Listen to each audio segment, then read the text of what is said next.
What the hell? Oh my God, wait, did my brother have his baby? No. It turns out men can't get pregnant. Since when? Since Trump took office, somehow men's ovaries stopped functioning correctly, and it's just weird. How could he get back into office? I mean, couldn't all those billionaires stop him? Well, a lot of them started helping him, like Elon, after he took over Twitter. Huh? Oh, Elon bought Twitter, then saved free speech. It was a whole thing, and then he campaigned for Trump, and now he's helping Trump run the government. But Elon always hated Trump. Used to. Now he loves Trump. Everybody loves Trump now. Everybody? I'll bet you want to shave your legs and wash those sheets. I just need to relax and get my bearings. This is so stressful. I'll get you a razor. You know what'll help me? What if we take a few days off and rent that little beach house in the Gulf of Mexico? Gulf of America. What? Well, there's no Gulf of Mexico anymore. Now it's called the Gulf of America. Please. Why? Trump. Oh my God, this guy needs to be stopped. Pretty cool, right? Look, are there any other big changes I should know about before I try to get back into this coma? Oh, you can say gay and retarded again. That is so offensive. Nobody would even say that. God, Nikki, you need to clean this place up. The whole house smells retarded. Oh, that is so politically incorrect. Oh, yeah. Political correctness no longer exists. Why not? Trump? This guy is the devil. Yeah, you can say whatever you want. It's just other people are then responsible for the feelings that their body creates based on their interpretation of your words. We're calling it now self-responsibility. Are you being serious right now? Yeah. That's retarded. Don't forget to clean that up. Feel it. Good evening, everybody. Welcome to the Vibe Program. I'm your host, Joe Neighbor. Good Lawgic. We don't change the clocks here. It was really out of deference to you fine people. You fine people that I wrote 11 p.m. I was going to write 10 p.m. because I'm good with Eastern Standard Time. I'm good. We don't change the clocks here. So, yeah, as far as I'm concerned, this is way on time. Way on time. My body certainly thinks it's 10 o'clock. So, yeah, yours should too. I'm sorry if the rest of society wants to be all conformisty and everything like that. That's just not my way. That's not my way. By next week, I'll probably start making my shows at 10 o'clock. To be honest with you, at 10 o'clock tonight, I was like, should I do a show? Should I do a show tonight? Should I do one tonight? And then I was like, oh yeah, that's my job. That's what I do. I'm supposed to be here for you. I have to open the bar up so everyone can filter on in here. Give their little howdies to each other. Give their little hellos to each other. That's what it's about. That's what it's about. That's why I'm here. There you go. See, it's 10 o'clock. Thank you. All right. I got a whole bunch of different stories I want to cover with you all today. And really, the government shutdown to me is the juicy one. It's the juicy one. I thought about going through this legal decision. I thought about doing that. This legal decision, which is a great legal decision that came out in favor of Trump yesterday in the United Conference of Catholic Bishops, who sued the Department of State, and they were looking to get a TRO. That TRO was denied a month ago. They basically, they're in the business of bringing migrants in here. Think of how insane the Biden government was. Not simply closing the border and then taking that closed border and saying, oh, we don't need that. Not simply stopping Texas from closing the border and leaving like the border just like this free for all for any clown to walk across, any terrorist, any lunatic to just amble across. Not just fast tracking them with their stupid CBP app designed to make it, no, we're going to get you in here even faster. No, they took your taxpayer dollars and paid NGOs, non-government organizations like the United Conference of Catholic Bishops, which is about as Catholic an entity, I'll tell you right now, it's about as Catholic an entity as Moses. This is not a Christian. That's not. It's not right. It's not right.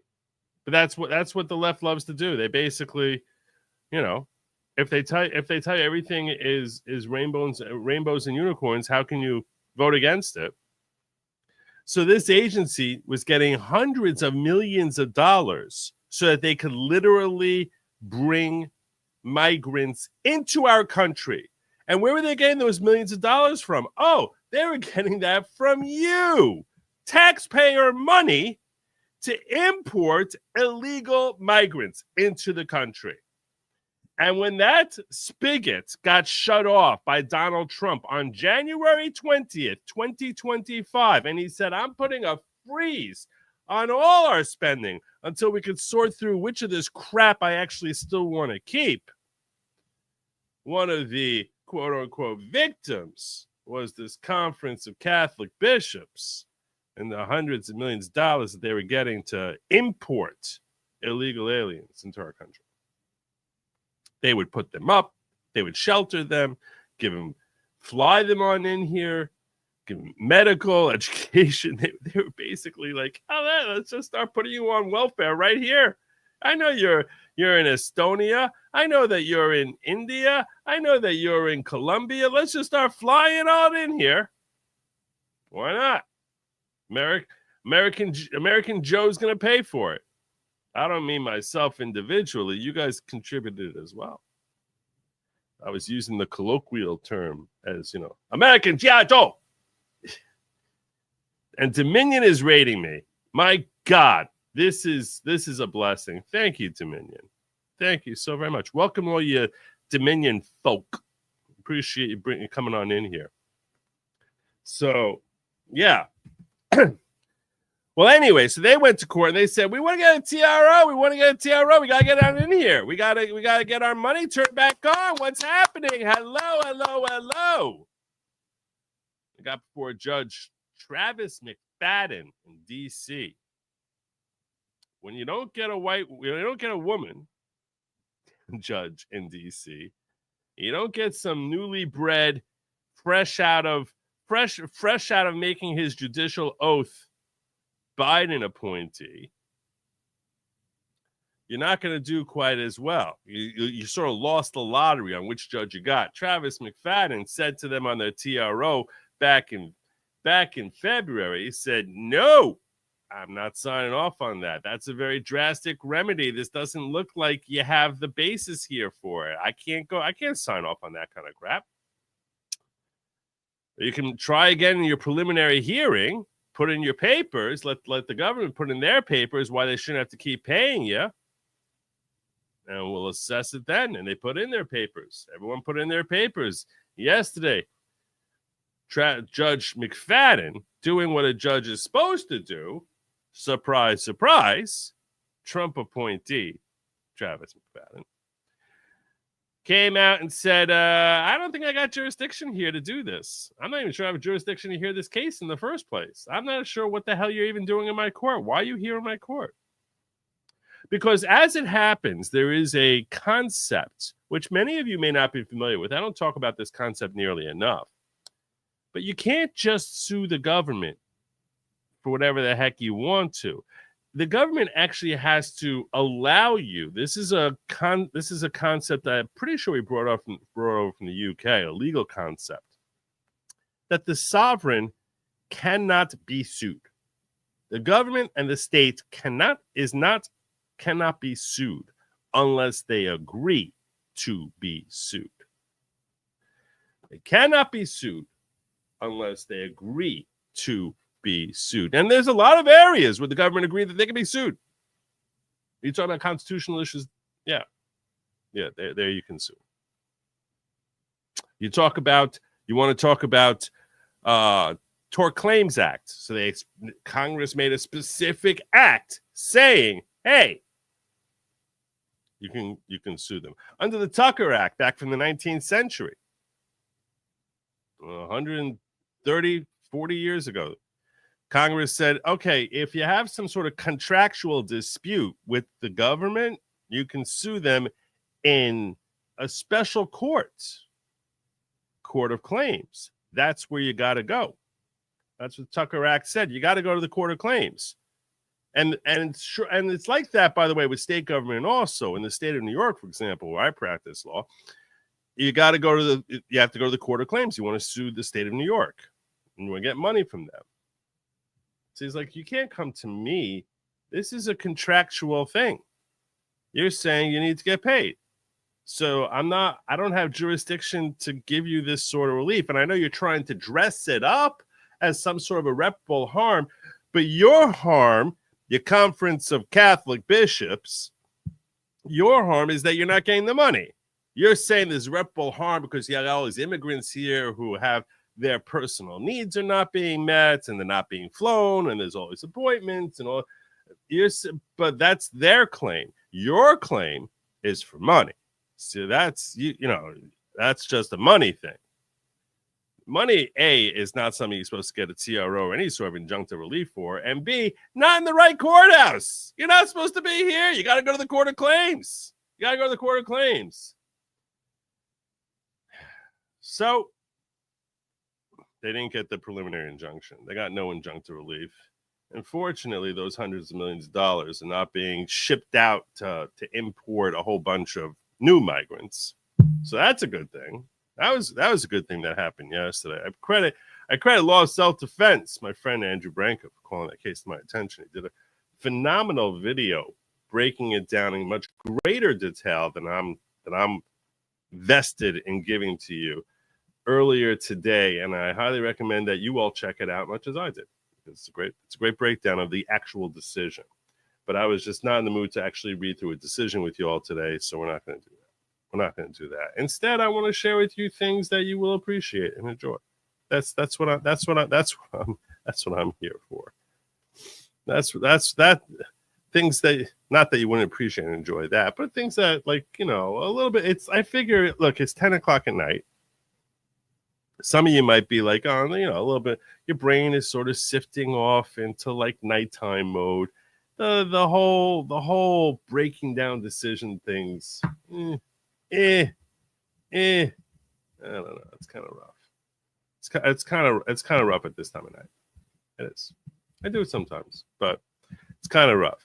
I'd much rather talk to you about things like this. This was yesterday. This is a clip of Rosie from yesterday. You haven't heard from Rosie O'Donnell much of late until yesterday, and she explains why. She tells us why. Why haven't you heard from her? Well, hey, everybody. It's me, Rosie O'Donnell, star of the Flintstones. It's Tuesday all day, as my Nana would say. And I'm here in Ireland. And it's beautiful and warm. Not physically. It's actually quite cold. Moved here on January 15th. So wait, that's not really warm, I guess. So this is with commentary, obviously. Well. It appears Rosie O'Donnell fled the United States and, well, she moved to Ireland. So, Ireland, I feel bad for you. And it's been pretty wonderful, I have to say. The people are so loving and so kind, so welcoming.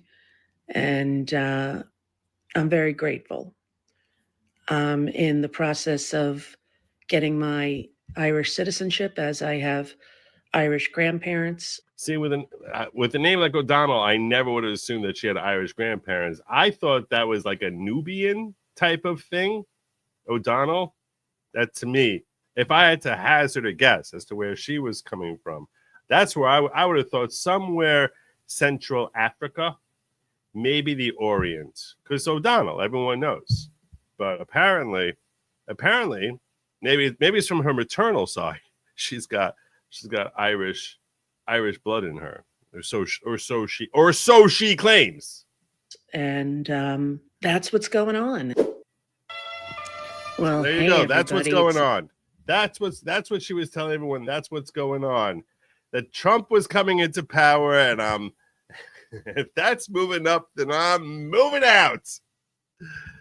Oh, she's moving out. She's moving out. It's kind of funny when you consider the place that she chose to live. See, that's not cool. I'm gonna get in there. I got it.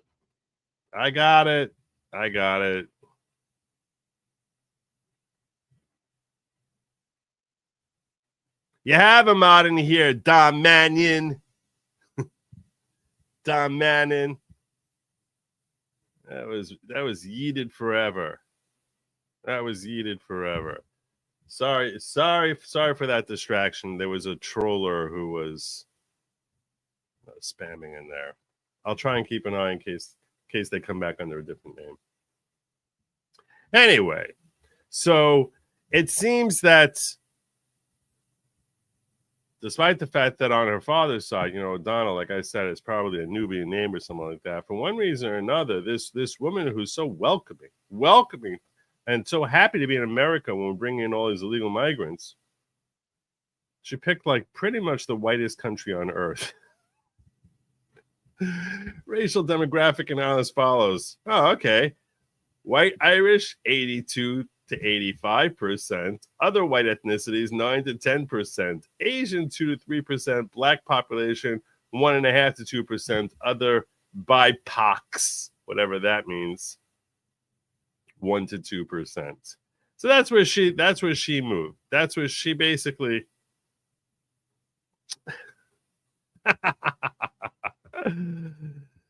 and that's fair enough. It is the most racist country on earth. It is the most racist country. They're so bad. They're so bad. I was chastised based on how much they hate Jews for buying scotch. I really was. I've been chastised. It's happened. But yeah.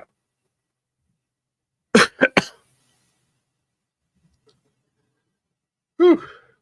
Yeah, I don't know. Why not Haiti? That's a great question, Potato Biden. That's a phenomenal. Why not Haiti? It's weird. You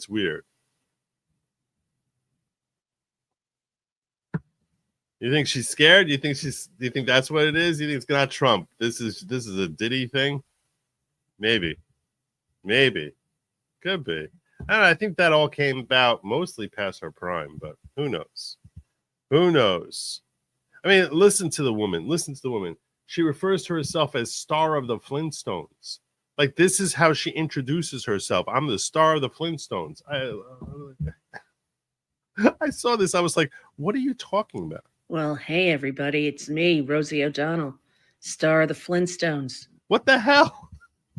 Are you living in 1994? Who the hell remembers the Flintstones? She was on The View. She was on A League of Their Own. At least that's a classic movie. Star of the Flintstones. That's what she wants on her tomb, I guess.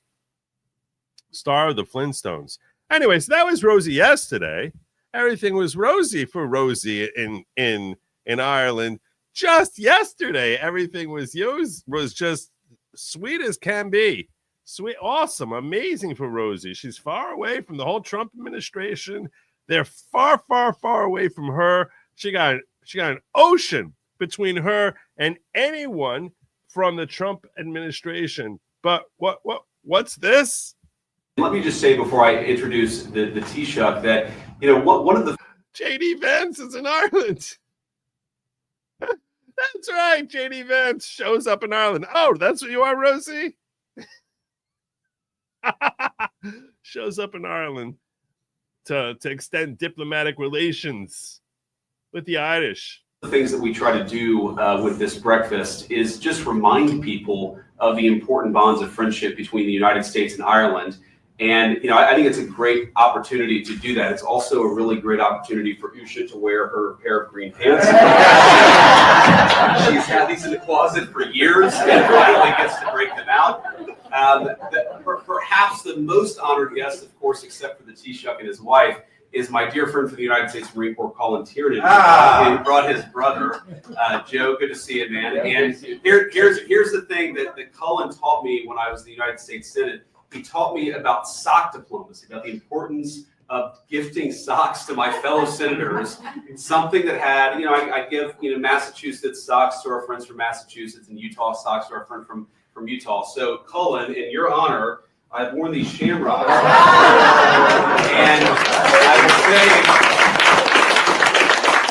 I will say when we meet later in the Oval Office to the Taoiseach, the president is a very big fan of conservative dress. And so if he notices these socks, you have to defend me in the Oval Office and say, this is an important part of cementing the Irish-American relationship. And that's the only reason I'm wearing these socks. But we're thrilled to have you. Thank you, and God bless you. So there you go. Following Rosie there. And then we had the Irish Prime Minister. I think that's who it was. I'm not even sure. I'm not even, to be honest with you, I'm not even sure. Some guy. Some guy. Some prestigious Irishman. Some prestigious Irishman showed up in Michael Martin, Irish Prime Minister. I was correct in that. Visiting the Oval Office today. Ireland is known for very happy, fun-loving people, great attitude, many in this room right now that I've met. Why in the world would you let Rosie O'Donnell move to Ireland? I think she's going to lower your happiness level. It's true. Thank you. I like that question. Mr. Do you know you have Rosie President, O'Donnell? are you expecting? Do you know who she is? Yeah. I'm joking. You better off not. You better off not knowing. Ireland is known for very happy, fun-loving people. Oh, God. That face, that Punim. Oh, that face. So precious.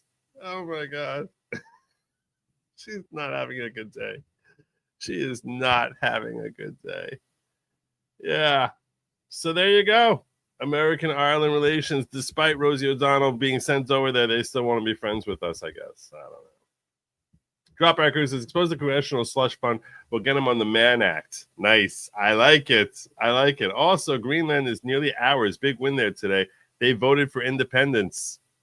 It's coming. And that's democracy. Democracy is the most important thing in the world because it's all about democracy. Oh. Adrian says, we at the Pope has a place in Vatican City. If you enter illegally, then you face fines of 10,000 to 25,000 US dollars and 1 to 4 years in prison. Yeah. Bet it's been eaten. I see what you did there.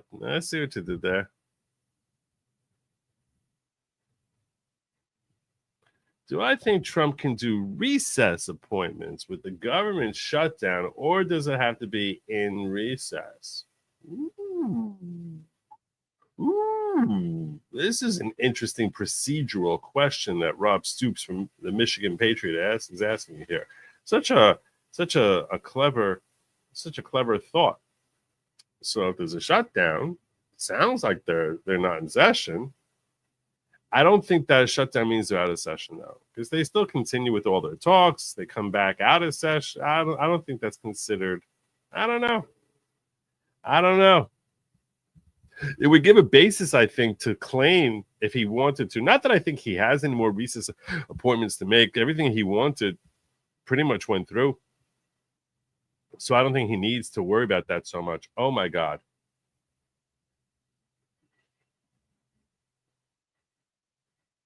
I just got a notice that it's time to restart my computer. That's not good. All right, so if everything shuts down here, I'll be back like 10 minutes later. It really could happen. I'm not a teaser for you. We might have 10 minutes of just me being off the air if my computer shuts down. So if that happens, I'm giving you a notice in advance. I just got a pop-up alert that just said, dude, we're totally shutting down your computer. We're totally shutting it down for like some sort of necessary shutdown thing. Great. Awesome. So if that happens, I'm going to try and push it back and push it back. If that does happen, I'll be back here like in like 10 minutes. I'm praying it doesn't happen because I have all of my. I got a notification like 10 minutes before the show that they wanted me to do it, and I said I'll push it back for an hour, and that was the only option they gave me. Let me push it back for an hour. So I'm hopeful that they let me push it back for another hour the next time I get that pop up. I'm hopeful that happens, and if that does, I'll keep pushing it back through the course of the show. But if they all of a sudden just say, no, we're not even asking you no more, just shutting this thing down, which it could happen. It could happen. I will be back like 10 minutes later. So don't go nowhere. Don't go nowhere. And anyone who's new who filters in here, just like reassure them that, oh, he probably just had a shutdown. So don't freak out. Don't freak out. All right.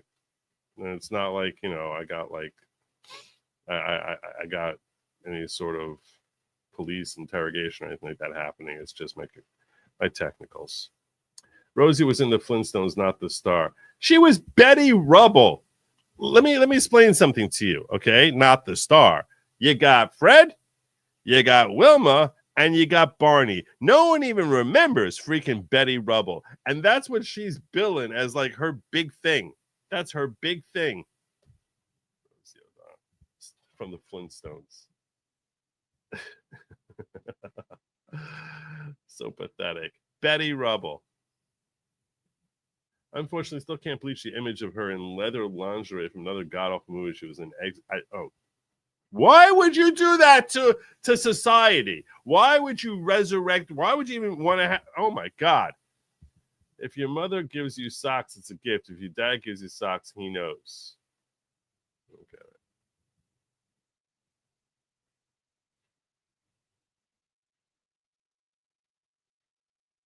You need new socks. It's a gift. He knows. All right. Oh no, doesn't Trump have a golf course? I forgot about that. He does. That came up in the whole Judge Engoron civil action thing where he's like committing fraud because he lied about how many units he has in his Irish golf course. That's true. I forgot about that. Good call. Good call. That would be enough to go piss her off. Great call there. Same reporter who asked the Rosie question, Brian Glenn from RAV, complimented the Prime Minister on his nice suit. It is a nice suit. It is a nice suit. Epic. If you didn't see the suit, this is the suit right there. Oh no, you can't see it now. No, you can't see it now. Now you can see it. There you go. It's good color. Good color. All right. So that's what's going on with Rosie O'Donnell. I got this rant from Denise saying null, not Nolan. Null star. I don't even know what that means. Sorry. I'm feeling dumb today. Maybe it's because of the whole time change thing. It's like throwing me off.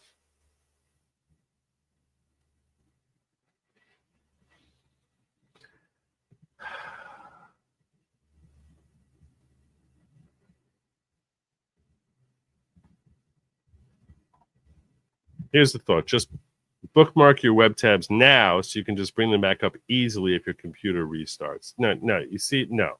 I'm not going to have 47 bookmarks. It's not just that I have the tabs open. I have them open in a certain order so that it's organized. If I just have it bookmarked, that's not going to help. That's not going to help. And also, I don't like having 400 bookmarks. I have like 6. I appreciate the thought, but that plan is not going to work for me. No, that's not going to work. What do a puppy and Rosie O'Donnell have in common? A wet nose.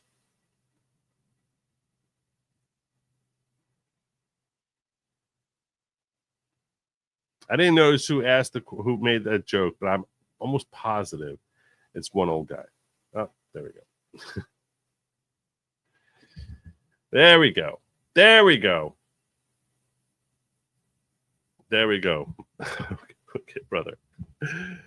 Appreciate the thought. Speaking of the EU, they're not too happy these days because of the whole tariff situation which Trump dropped on them. So they claim they're going to be counter-tariffing us, in case you're wondering, in case you're an importer-exporter. You might be someone who's just an importer, not an exporter. And then you can say, like, well, why would someone be just an importer? It's like, should you just stick with the importing, or should you do the whole importing, exporting thing? Like, do both of them. So if you're one of those folks, this is definitely going to affect you. Because the EU now is tariffing. That's what they're doing. The trade relations between the European Union and the United States are the biggest in the world. They have brought prosperity and security to millions of people. And still you crap all over our auto industry. And you have for years. You crapped all over our auto industry for like decades. And trade has created millions of good jobs on both sides of the Atlantic. As of this morning, the United States is applying a 25% tariff on imports of steel and aluminum. We deeply regret this measure. Tariffs are taxes. They are bad for business and worse for consumers. They are disrupting supply chains. They bring uncertainty for... It's not disrupting supply chains, just pay the tariff. For the economy, jobs are at stake, prices up. Nobody needs that on both sides, neither in the European Union nor in the United States. The European Union must act to protect consumers and business. The countermeasures we take today are strong but proportionate. As the United States are applying tariffs worth $28 billion, we are responding with countermeasures worth 26 billion euros. This matches the economic scope of the tariffs of the United States. I don't know how she calculated the whole 28 billion that our tariffs equal up to. But I guess she figures 25% of what their current thing is 25 billion. That's what I'm assuming. I'm assuming that there's 100 billion that we're exporting, or 105 billion or something we're exporting to the EU. That's what I'm guessing, because she just sort of throws that number out there off of a percentage. So I'm just guessing that's what the EU calculates, which could be. Our countermeasures will be introduced in 2 steps, starting with April 1st and fully in place as of April 13th. In the meantime, we will always remain open to negotiations.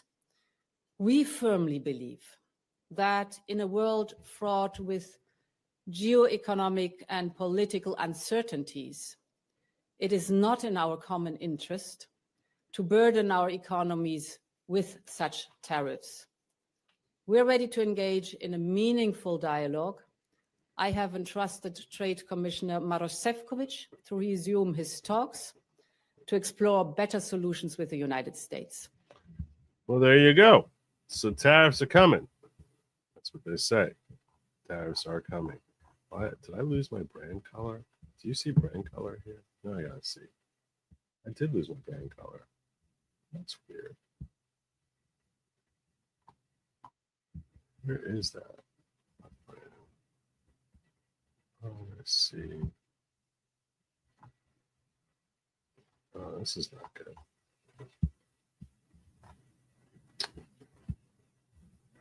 Style. That's what. Yes. Oh, there we go. There's my frame. That's much better. Now I feel like me again. Yeah, so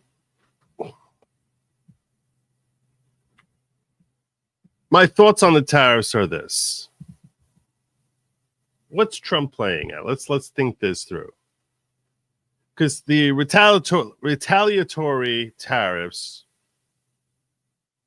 not shocking, not remotely surprising at all. you kind of got to expect that if you're going to tariff a whole bunch of countries, they're going to start tariffing you back. That's what happens.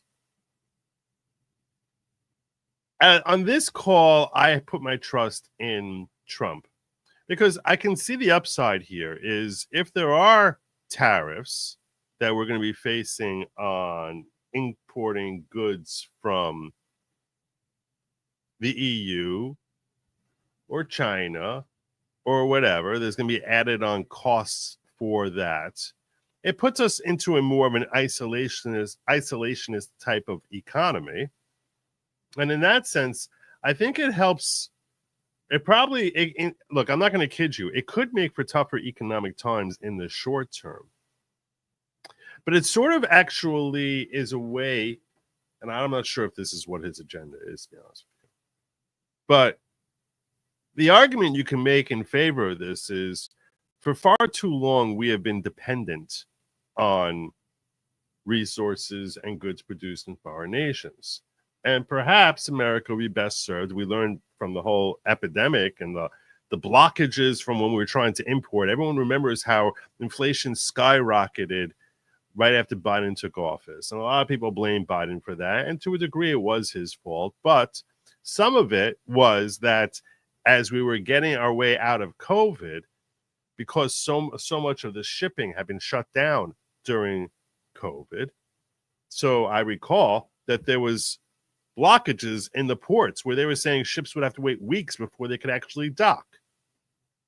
So the entire scenario, the TP shortages, all the crazy things that were happening, this was all indicative of a fact that America as a nation is far too reliant on third-party nations for the goods that we have here.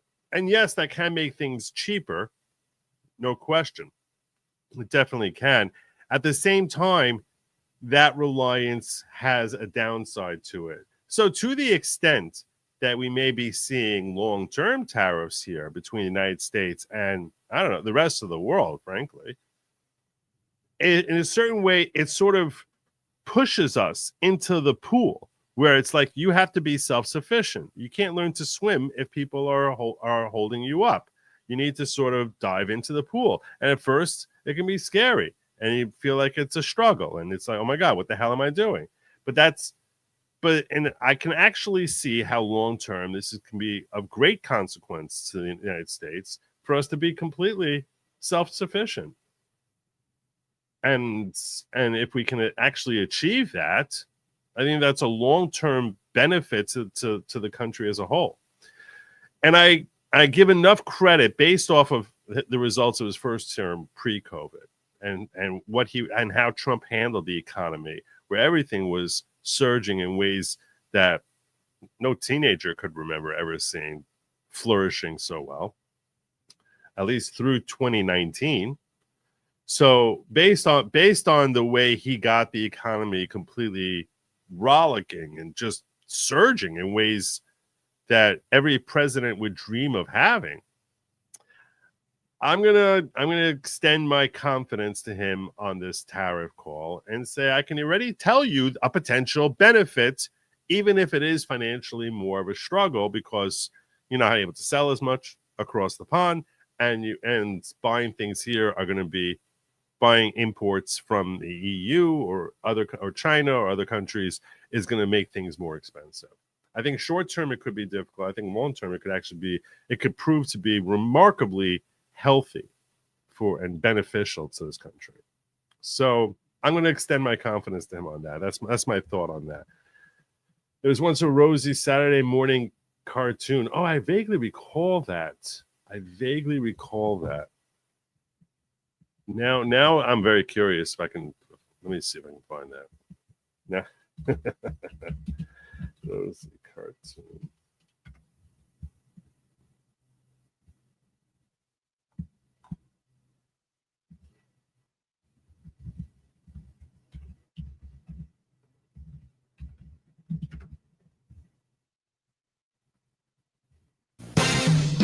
Watch out! Here comes Rosie. Now it's time for the show. She's here and there and everywhere with some folks you want to know. Hey, lady, I got your pie, yeah? There's crafts and laughs. It's Cool-a-Rama. We got kids and stuff to do. Whoa. Family fun and tips from mamas. Great big stars and maybe you. Look out, dude, wipe out. Put on your brakes, sit down, get cozy, and hang out with Rosie. Ready on your mark, get set, let's go. It's the Rosie O'Donnell Show. Wow. Wow. What's this? Wow. Well, that's wow. That's what's this?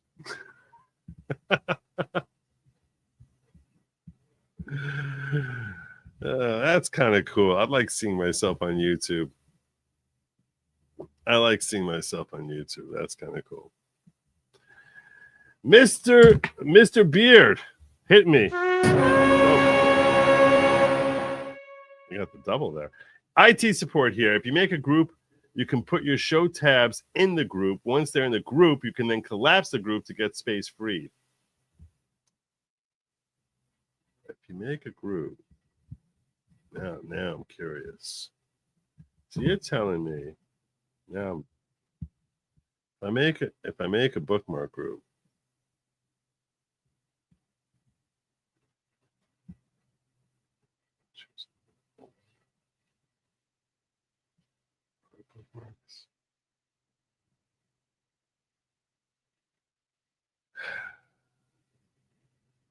see, this doesn't look quite as easy as you try to make it out to be. It made it sound really easy.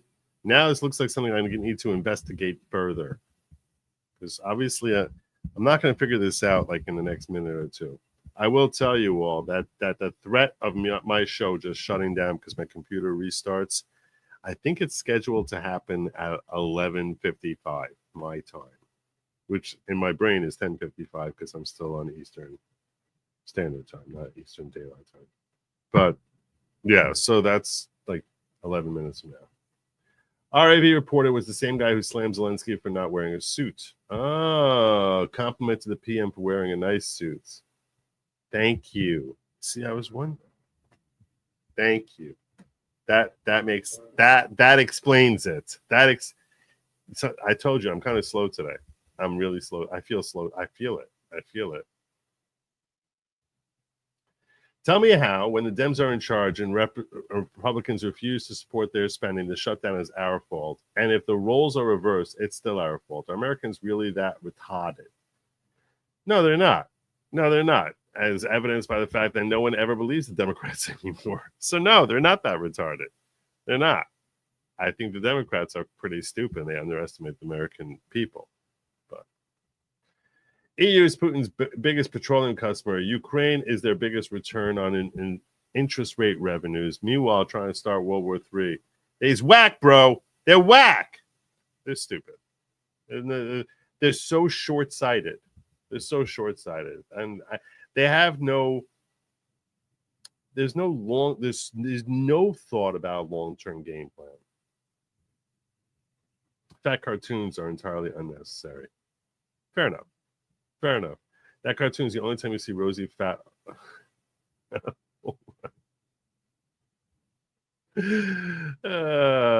Squabob gifting a Good Logic membership. Good for you, Squabob. Thank you so much. Whoever it is that was gifted, I hope you extended a courtesy thank you to Squabob for hooking you up there. Let's see. It was David Gray. David, did you say thank you? I did. Look at that. See, this is what I like to see. This is building a community. Where is David here? Can I pull it up? Look at that. Before I even said anything, this is a warrior right here. This is a welcome member into the following. Welcome to the following, David. I'm so glad that SpongeBob brought you in here, or Squabob. I know you call him SpongeBob, but it was Squabob. But I'm so glad that Squabob brought you in here, because clearly, without me even saying so, he's a natural. The guy's a natural.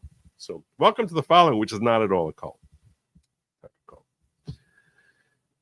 All right, moving along. We got tariffs. There's one politician, former politician out there who now is part of Trump's cabinet. He heads the Veterans Association. And this dude, who was always very based and was phenomenal during Trump's first term, really phenomenal, and stepped out of the House, is a gentleman by the name of Doug Collins. And he undressed a reporter for their flawed reporting about the ongoings of the Veteran Association. And it's a work of art. It's masterful. He doesn't let her slip away. She wants to slip away, and he doesn't let her.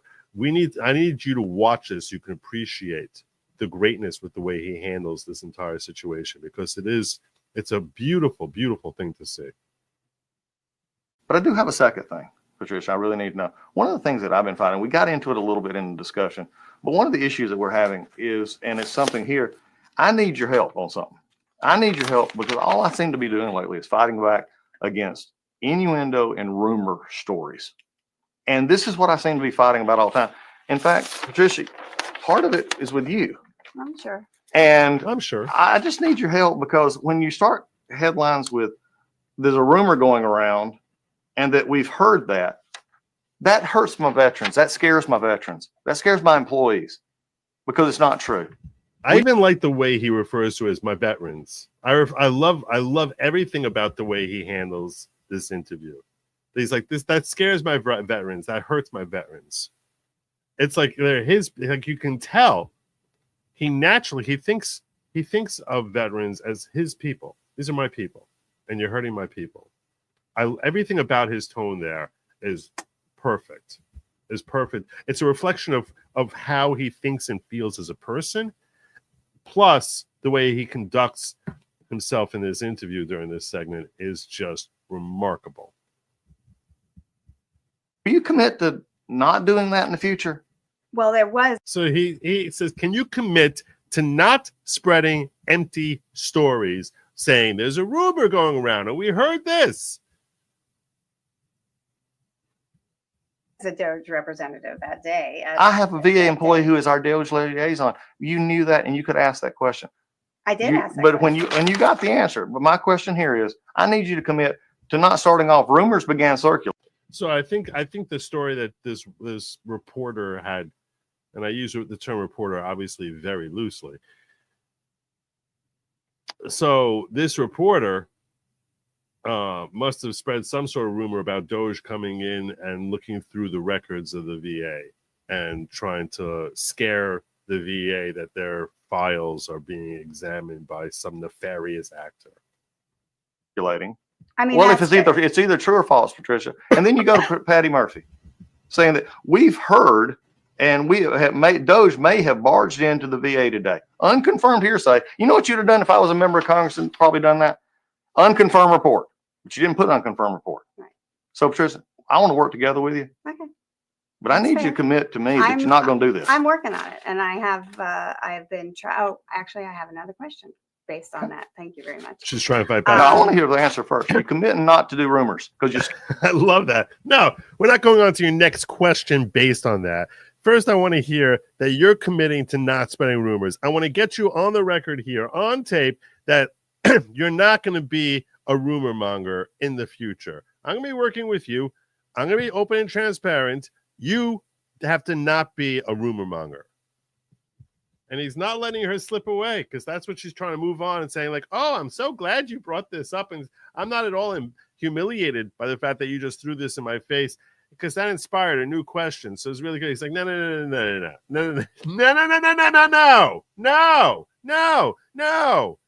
I need your commitment right now, right here, right now. Scaring my VA employees about this. That's fair. And you're scaring my veterans. Yeah, that's unforgivable. That's not a something I take But if lightly. a rumor is different than if I have a source. Then you source it to our PR people and let them know, because you know something, I've got people who are reporting stuff right now who aren't even calling us. They don't even get something from. They don't even call us to check it. Well, that's not right. Well, this isn't right either. Okay. Well, that's fair. But I did call about that. Good. I did call about And you got the answer, but yet you still report it as a rumor. Well, I didn't. Okay, I didn't- which is it? Which is No, it? Is it a because rumor or is the it get lead confirmed? was that there is a See, it Doge was person crap. there. There is. That was the Okay, lead. nobody's Second nobody draft. has said that from you. Nobody. We answered it, but it was reported as a rumor. I mean, think about I take this. issue with And parsing out you know, my and stuff, in but the that's in fine. the headline of the story, I don't write the Elon headlines. Musk. Hey, I don't care I who don't wrote it. write the You're headlines. I know. I have but to your push byline. back. I'm Your starting to byline. push back on those, and I Okay, have. but you think about what it Push says here. back on those? Elon Musk What does that mean? It's your byline. You're starting to push back on that. What does that even mean? aide is now working at VA accessing computer systems. Ooh. And I mean, that's all in That's this. a true statement. No, I mean, it is because you know what? We don't make them. We don't make a Doge employee, which is funny because they're VA employees, a liaison. We don't also give them a. I was not told that. We don't give. I was not told But it you was wrote a the Doge article. liaison. It You wrote told the there was a article. Doge employee, one Doge employee.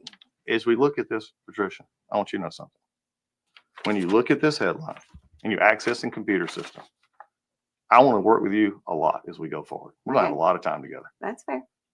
But I'm not going to have any reporter scaring my employees and scaring the veterans. And that's what this is doing. Let's get it right. I'm the most transparent VA secretary we've had yet. I'm on video. I'm on interviews. I do everything I possibly can to push back against everything I'm hearing.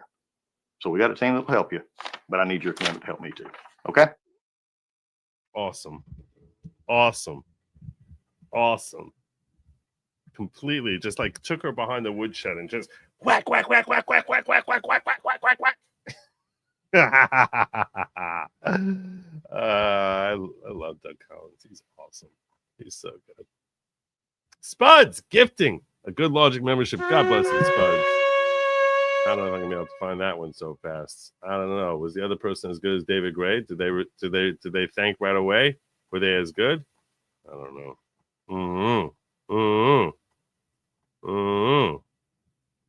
You have to scroll. Let's see who you gifted. Friggle D. There you go. Friggle D. I'm trying to see if Friggle D gave you a thank you. If not, Friggle D, yo Spuds one. Yo Spuds, your gratitude. Now I think it's possible I don't want to embarrass Friggle D here. It's possible. I think sometimes people are able to be gifted even if they're not in the chat. So it's possible if you don't get thanked by someone, it's possible that they're not actually here. So we'll give them the benefit of the doubt. We'll give them the benefit of the doubt. And while we're covering gifted memberships, we just had another one pop in here, and that is Ed 2276 popping on in, gifting 5 good Lawgic memberships. Following 5 people have become members of the following just now, courtesy of Ed 2276. That includes Butter Cafe, Wheezy Bob, Wardrow 8E, First Best Gigi, and Dirty Eric. All of them. Welcome to the following. Those of you who are confused about the following, you say, wait, was I just indoctrinated in some sort of like cult type of thing? Obviously not, because the following is just a group of like-minded individuals who are concerned with greater personal growth. Not at all a cult type of cult. It's just they want greater personal growth, and we strive for community, unity, learning, and thinking. That's right. Community, unity, learning, and thinking. I know it's a lot to remember, but those are the 4 steps towards greater personal growth. So welcome to the following. God bless you, and please extend your gratitude to Ed 2276. Thank you, brother.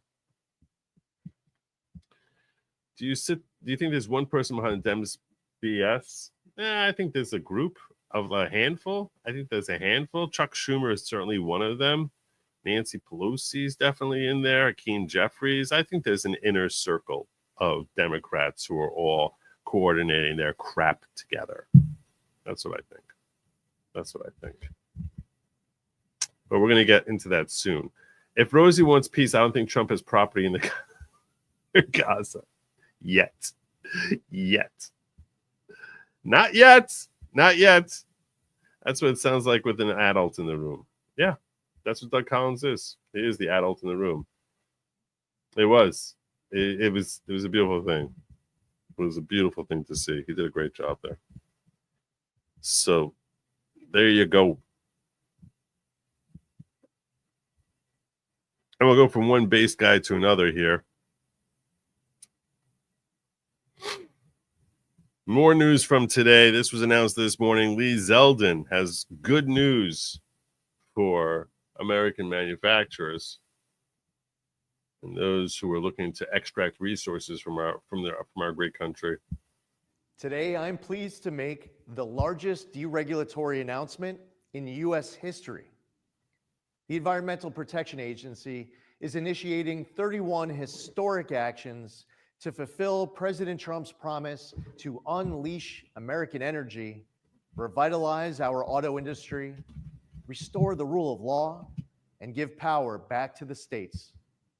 EPA will be reconsidering many suffocating rules that restrict nearly every sector of our economy and cost Americans trillions of dollars. Our actions include the Biden administration's deeply flawed Clean Power Plan 2.0, mercury and air toxic standards, Quad O BC, particulate matter 2.5, light, medium, and heavy car and truck rules, NESHAPs, and the so-called social cost of carbon.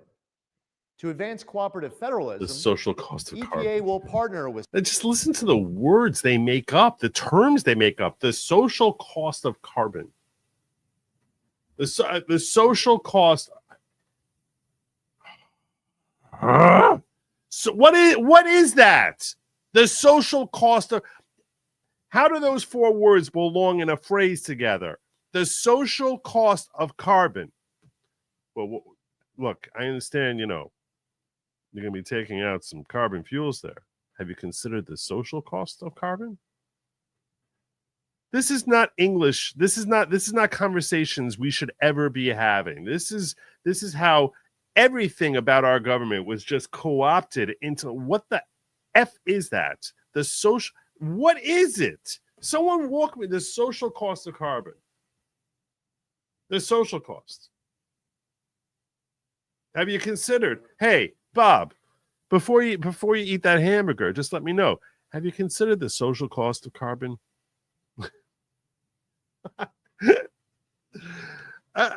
It's so stupid. It's so stupid.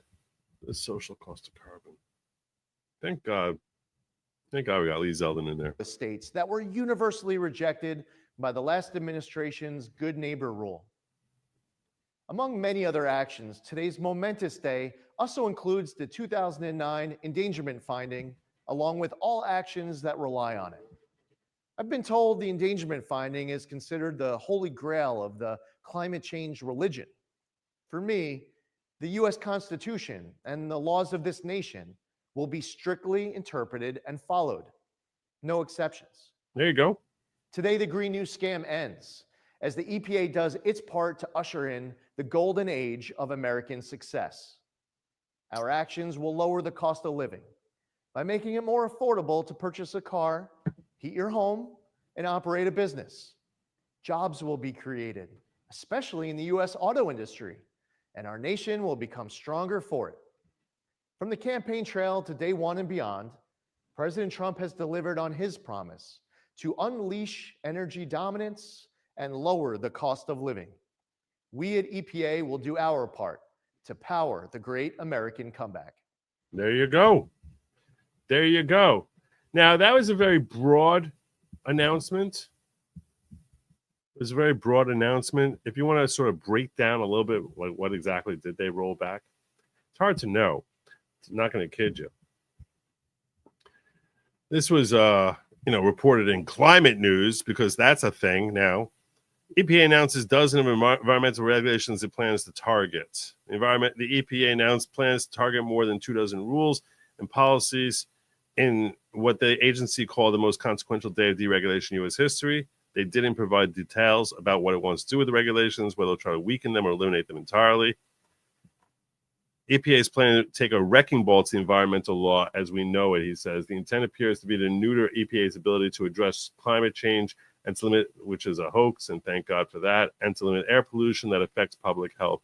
And I'm going to tell you something. Every time I've heard the climate change as being a hoax, I'm sure that the majority of you at this point agree with me. I want you to know something. When I started this show 3 years ago, it felt like I was standing out on a limb saying that to my audience. I've been saying it for 10 years, but the first time I said, I don't really buy the whole climate change thing, I felt like back then, it was almost like I was in a social media conversation when I questioned it once.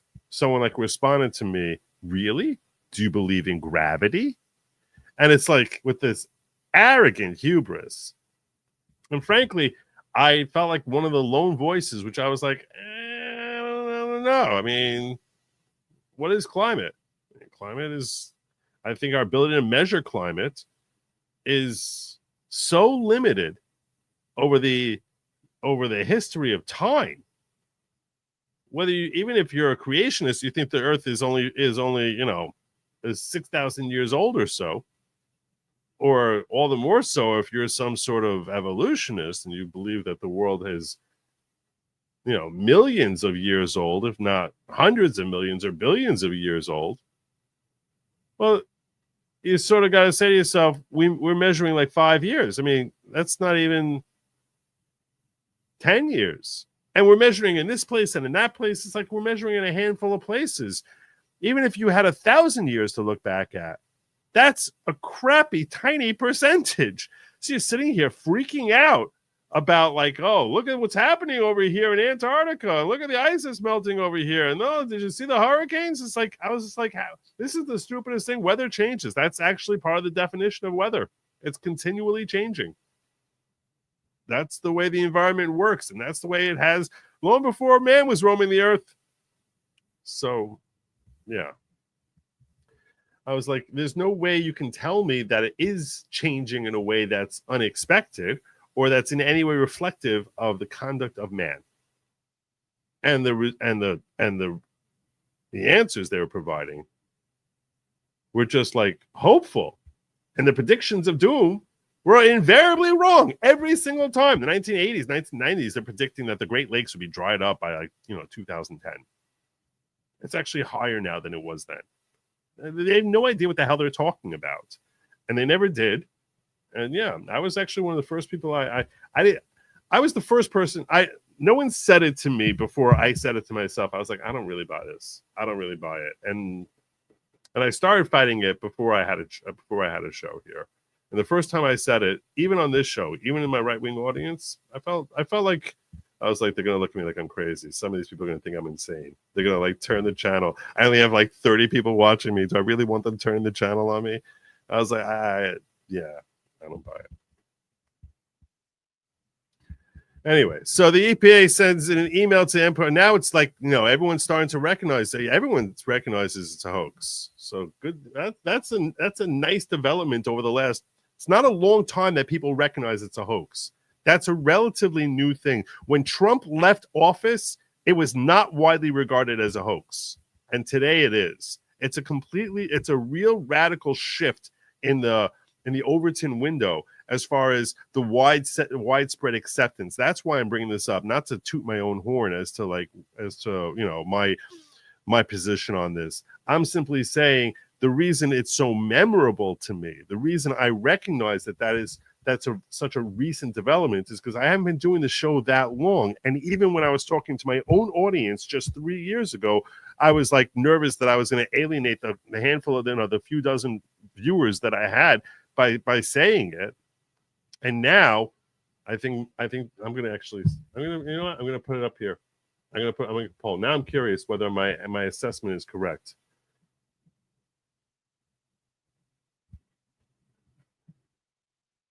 All right. And I'm not going to let you hedge your bets. Okay. Not maybe. I don't know. No. I'm going to have it like this. Gun to your head. Is whole man-made climate change.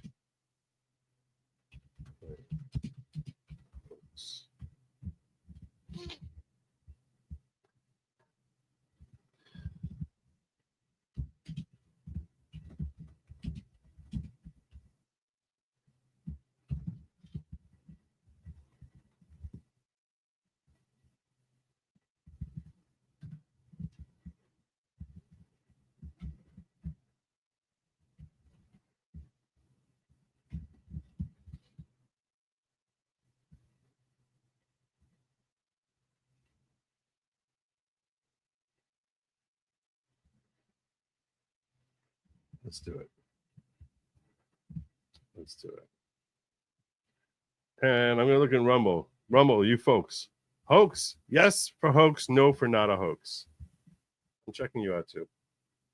I'm looking in you. And he says it's not going to work out well for the EU. Trump's not going to blink, and they're going to have to seriously reevaluate their actions. Oh, I agree with you. I don't think it's going to work out well for them. Dano says the IT guy forgot to tell you that you also need to upgrade your flux capacity. That's funny. That's funny. I seem to have made it through. Without shutting down. So that makes me very happy. I was nervous that my computer was just going to shut down on me. I still am curious about the whole bookmark thing because it'd be awesome if I could have fewer tabs open here. But yeah. Barbara 222 says back to the toilet paper thing. During COVID, back when I worked, I used the restroom more at work than I did at home. How dirty was your home? We had those big, large rolls. Stay home, buy your own. So shortage. Oh, that's why? Because yeah. Yeah. I feel you. One old guy saying community, unity, and kinking. Is that? No, I said community, unity, learning, and thinking. Community, unity, learning, and thinking. So those are the 4 steps. Thank you much. Joe, have you read the Paris Climate Accords document? It's how they want to start the New World Order. I haven't. No. But I'm so done with the EU. I'm so done with everything. I'm so done with everything that Europe stands for. God, I used to really like that continent too. I used to really like them. Communist talk. The only time I calculate the social cost of carbon methane is after a night of beer drinking a chili cheese, not just with beans. I'm sure everyone else around you is measuring it too, brother. Ice ages are climate change and it changes people. No, that's I guess so. Especially if if you're Ray Romano. What's his name? Oh, that's not his real name, right? What's his real name? It is his name, right? People used to tell me that my voice sounded like that guy. When I was on the phone, I used to hear that all the time. No, hey, come on, stop it, guys, knock it off. Noah witnessed the first torrential rainstorm. Wonder if the others who missed the boat calculated the social carbon cost. They probably miscalculated it. They gravely miscalculated it. Since the fear of global cooling, I've thought of it as a hoax. Okay, that's a long time. And I'm just the eye test. The response to my question, hoax and not hoax. It's from hoax, yes, total scam, hoax, yes, hoax, full-blown hoax. They're all down with the hoax. Well, I got one no vote there. Let me see how my wow. I kind of want to end the poll right here, because my numbers are almost exactly the same as that whole scientific study. 97% of all scientists. The numbers are very high on the hoax side. Very, very high. What do I think is hidden in the Arctic?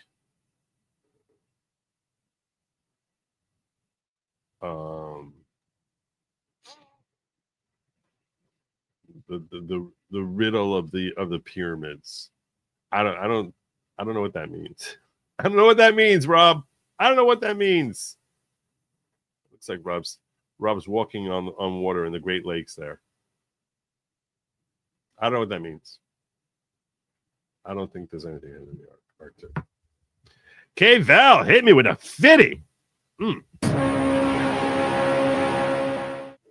There's a physicist I found years ago, maybe 10, that called climate science pseudoscience. His claim was, how can we know most monitoring stations are in the northern hemisphere? So how can we have way too many places that it's not monitored to even guess? The analogy I gave I think, when I was trying to explain why I thought it was a hoax. Okay, the analogy I gave, because this is so spot on correct as far as the limited amount of testing and inaccurate testing. People talk about, measuring temperatures from a century ago. You think they were really accurate a century ago?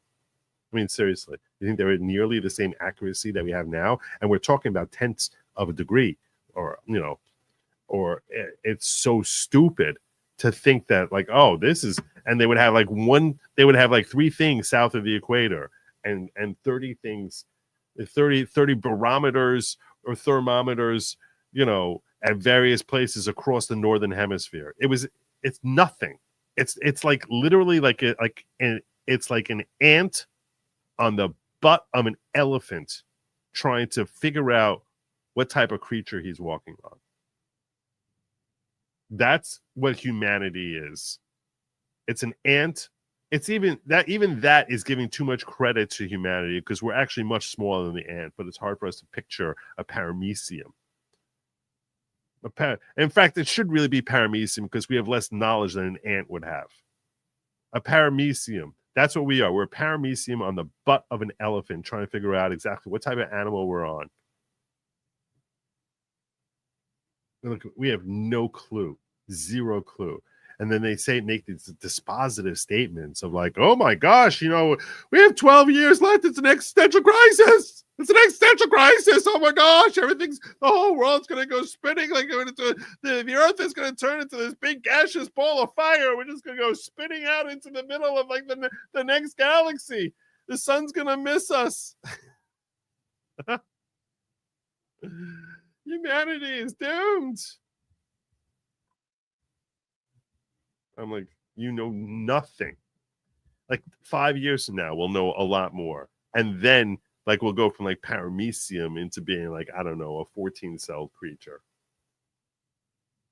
100 years from now, we'll probably be the ant. So stupid. Not sure exact numbers, but I think it's for every 1 death from heat, 10 deaths from cold. Warming means less people die. Oh, I never heard that before. Thank you, Richard. Thank you, Richard. Appreciate that.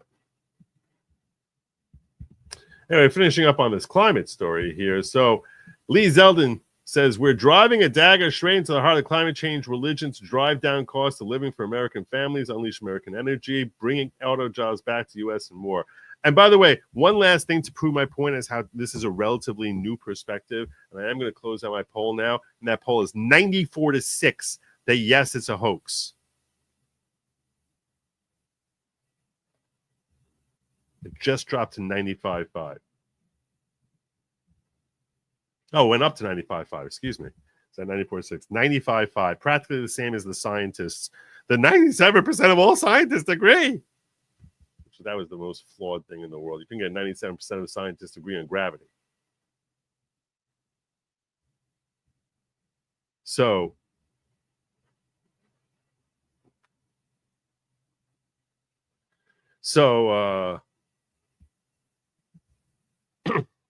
the reason I brought it up, and to just one last thing to prove my point on as to how recent this development is, I defy you, and I'm positive about this. I dare any of you to prove me wrong. I friggin' dare you. There's so much the spit's coming out of my mouth. I dare you to prove me wrong. That not one time during the first administration did Trump ever refer to climate as being a hoax. I don't think he ever did. I don't think a single time. I'm so positive about this because I remember how uncomfortable I was expressing it early in the Biden administration. If Trump had said it, I would have been much less nervous about the reaction I would get from it. So I'm telling you now, he never said it. And now he's putting people in place who, as the head of the EPA, such an amazing, drastic change in what we have, that the head of the EPA is saying we're driving a dagger straight into the heart of climate change religion to drive down the cost of living for American families, unleash American energy, bring auto jobs back to the U.S., and more. God bless Lee Zeldin. God bless Donald Trump for putting him in place there.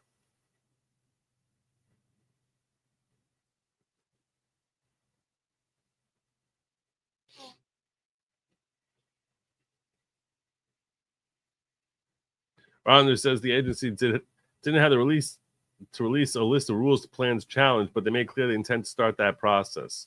Overhauling the federal environment regulations requires a so-called rulemaking process that usually takes a couple of years, Rylander says.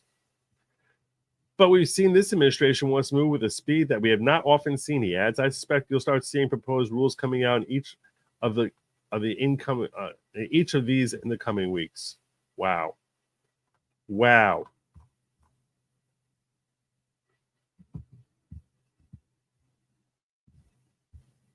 Amanda Leland crying out there, the executive director of the Environmental Defense Fund, says, EPA Administrator Lee Zeldin today announced plans for the greatest increase in pollution in decades. The result will be more toxic chemicals, more cancers, more asthma attacks, and more dangers for pregnant women and their children. Rather than helping our economy, it will create chaos. We'll vigorously oppose Administrator Zeldin's unlawful attack on public health. Yeah, good luck with that, bitch. Sorry. Pardon my French. I voted no because affecting the climate with something as extreme as nuclear war is possible and man-made. Other than that, government and social reaction is fake. No. Well, fortunately, you were outweighed with your no. How many people did we have in that poll? I didn't look at the numbers. I saw 95.5. Almost 300 votes. Good job. Good job.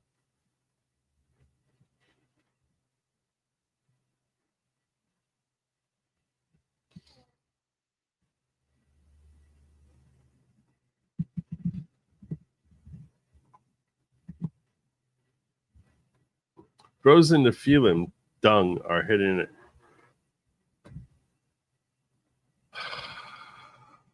in Antarctica. Frozen Nephilim dung. Really? This is where we're going now. We're going to the Nephilim. Is that what you really want? You want to go to the Nephilim? Really? The Antarctic Treaty is a coalition of scientists studying what their diet was while trying to extract DNA from the dung.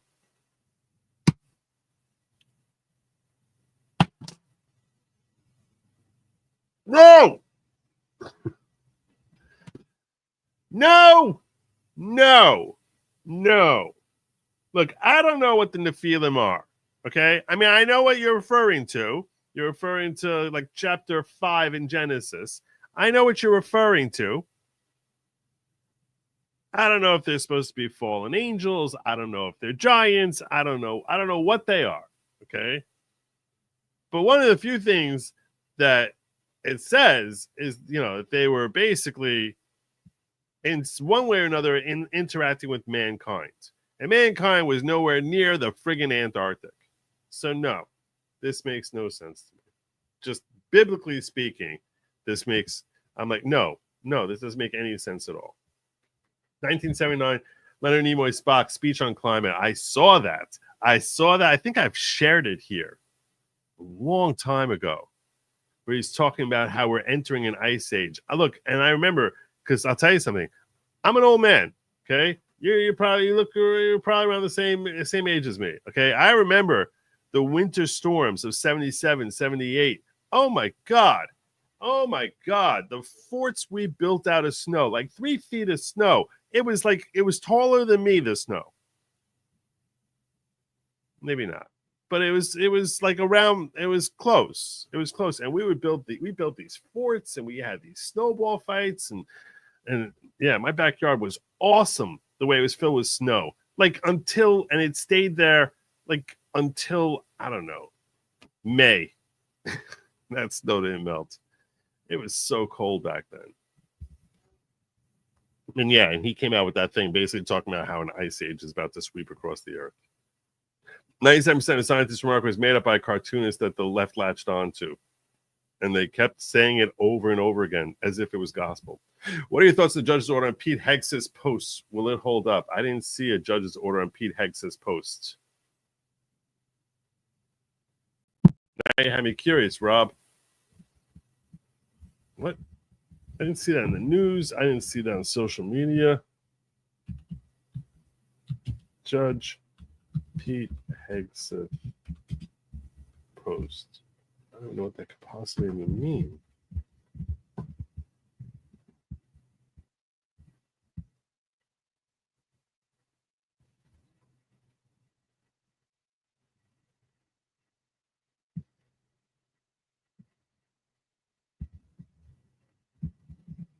How did this not find my timeline? I'm glad you asked the question.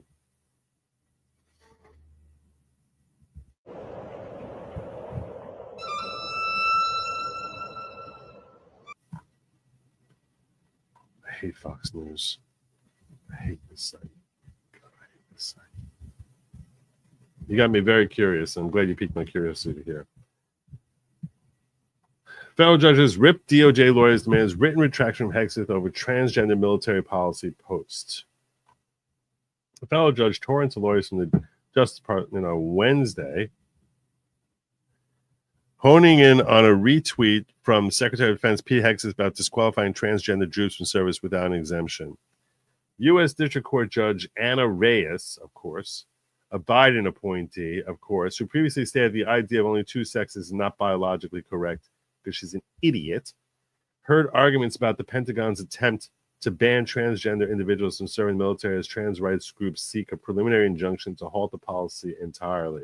During the hearing, Reyes pointed to a post on X in which Hegseth quoted, "Pentagon says transgender troops are disqualified from service without an exemption." The post in question linked to a Fox News digital article about an internal Pentagon memo. The memo revealed in a court filing late last month says U.S. service members who are transgender or otherwise exhibit gender dysphoria are prohibited from military service unless they attain an exemption because they're mentally unwell. They're mentally unwell. That's just the reality. They are mentally unwell. We're in a fight here. We're in a fight here because we're in a fight. Well, at least we actually have a fight now. During her aggressive questioning of DOJ lawyers on Wednesday afternoon, Reyes said that one of the defendants in the case, Second Lieutenant Talbot, has more commendations than books in our library. No one gives an F about that. No one cares. That's why she should side with Hegseth, who said at the time he had only been in office for 30 days rather than deferring to the chairman of the Joint Chiefs of Staff.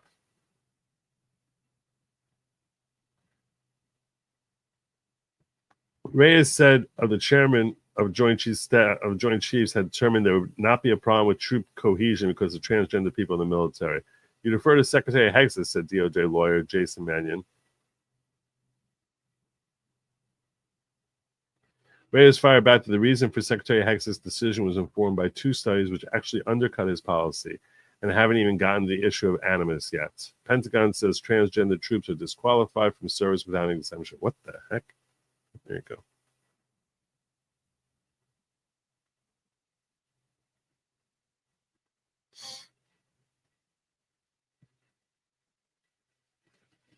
That was back on February 27th, that post.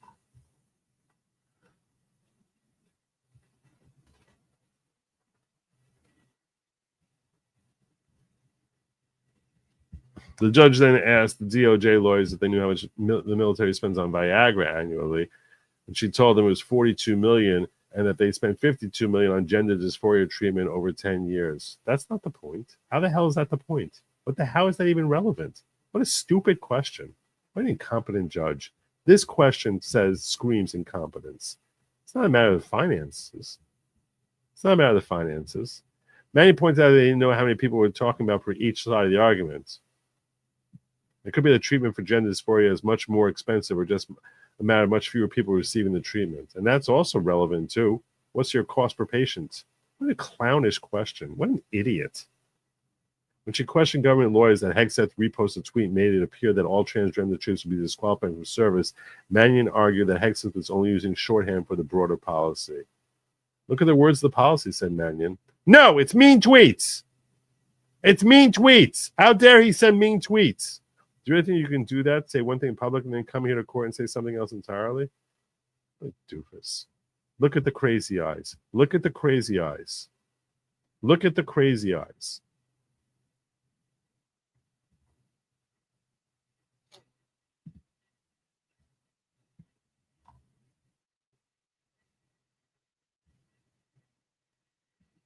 As of December, around 4,240 active duty guard and reserve service members have been diagnosed with gender dysphoria. Horrifying. How is that even possible? 4,240? 4,000 trans in the Army? I would have thought it's like 50. 4,000 trans in the Army. 4,000.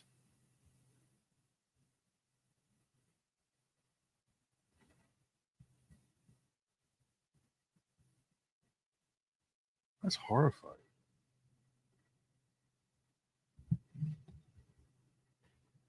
Oh, I thought there's 4,000 trans people in the country. All right, maybe not that.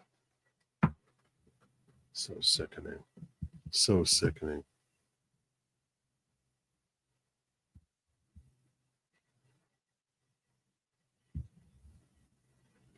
They want to say that that's not a mental illness.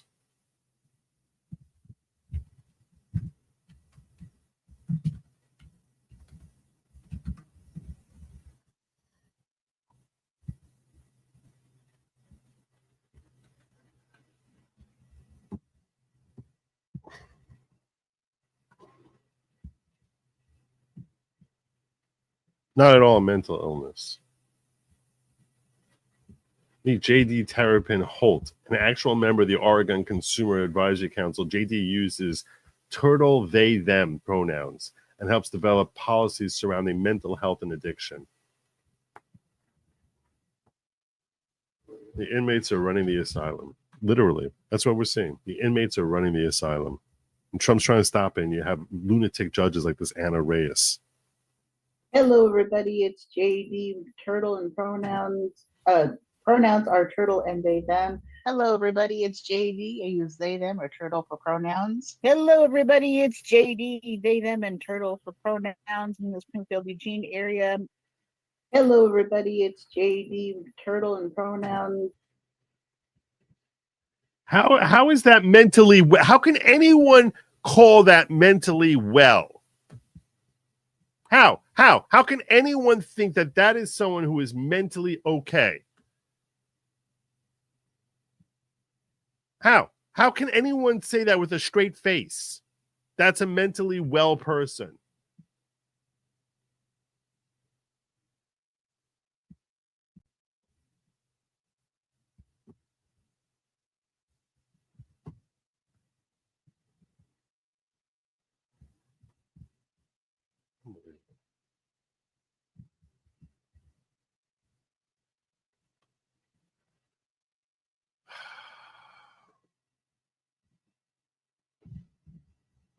Today, I'm pleased to make the. It's really aggravating. Okay, June just ordered all food companies to get all the people out of their Soylent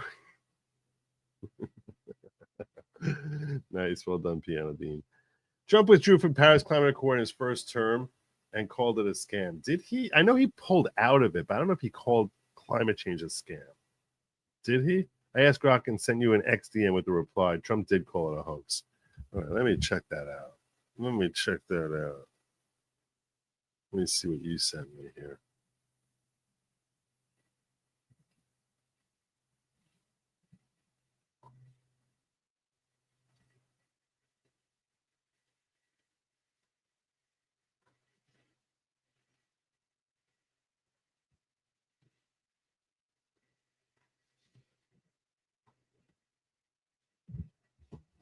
I'm getting called out. That's good. I told you to call me out. In real time. Did Trump call climate change a hoax during his first term? Grok is saying yes. Trump has referred to climate change as a hoax multiple times, including during his first term as president. One of the most notable instances predates his presidency, but reflects his stance. In a tweet on November 6, 2012, he wrote, "The concept of global warming was created by and for the Chinese in order to make U.S. manufacturing non-competitive." While this specific claim wasn't repeated verbatim during his first term, he consistently expressed skepticism. Okay. During his first term, Trump often downplayed climate science and mocked it indirectly. not to indirectly. For example, in December 28, 2017 tweet, he wrote, "In the East, it could be the coldest new year ever on record. Perhaps we could use a little bit of that good old global warming that our country, but no other countries, was going to pay trillions of dollars to protest on it against." That's why I thought he pulled out of the climate accords. Bundle up. This sarcastic tone aligns the broader pattern of question climate change's legitimacy or urgency. His actions as president, withdrawing from the U.S. Paris Climate Agreement in 2017, also reflect skepticism. He didn't have explicitly the word hoax in formal speeches. Instead, he framed climate policies as economically damaging or exaggerated. That's what I remember him saying. Not that the whole thing was a hoax, but that it was damaging and exaggerated. That's what I remember him saying. That's why I thought we pulled out the Paris Climate Accords. All right. All right. I stand corrected.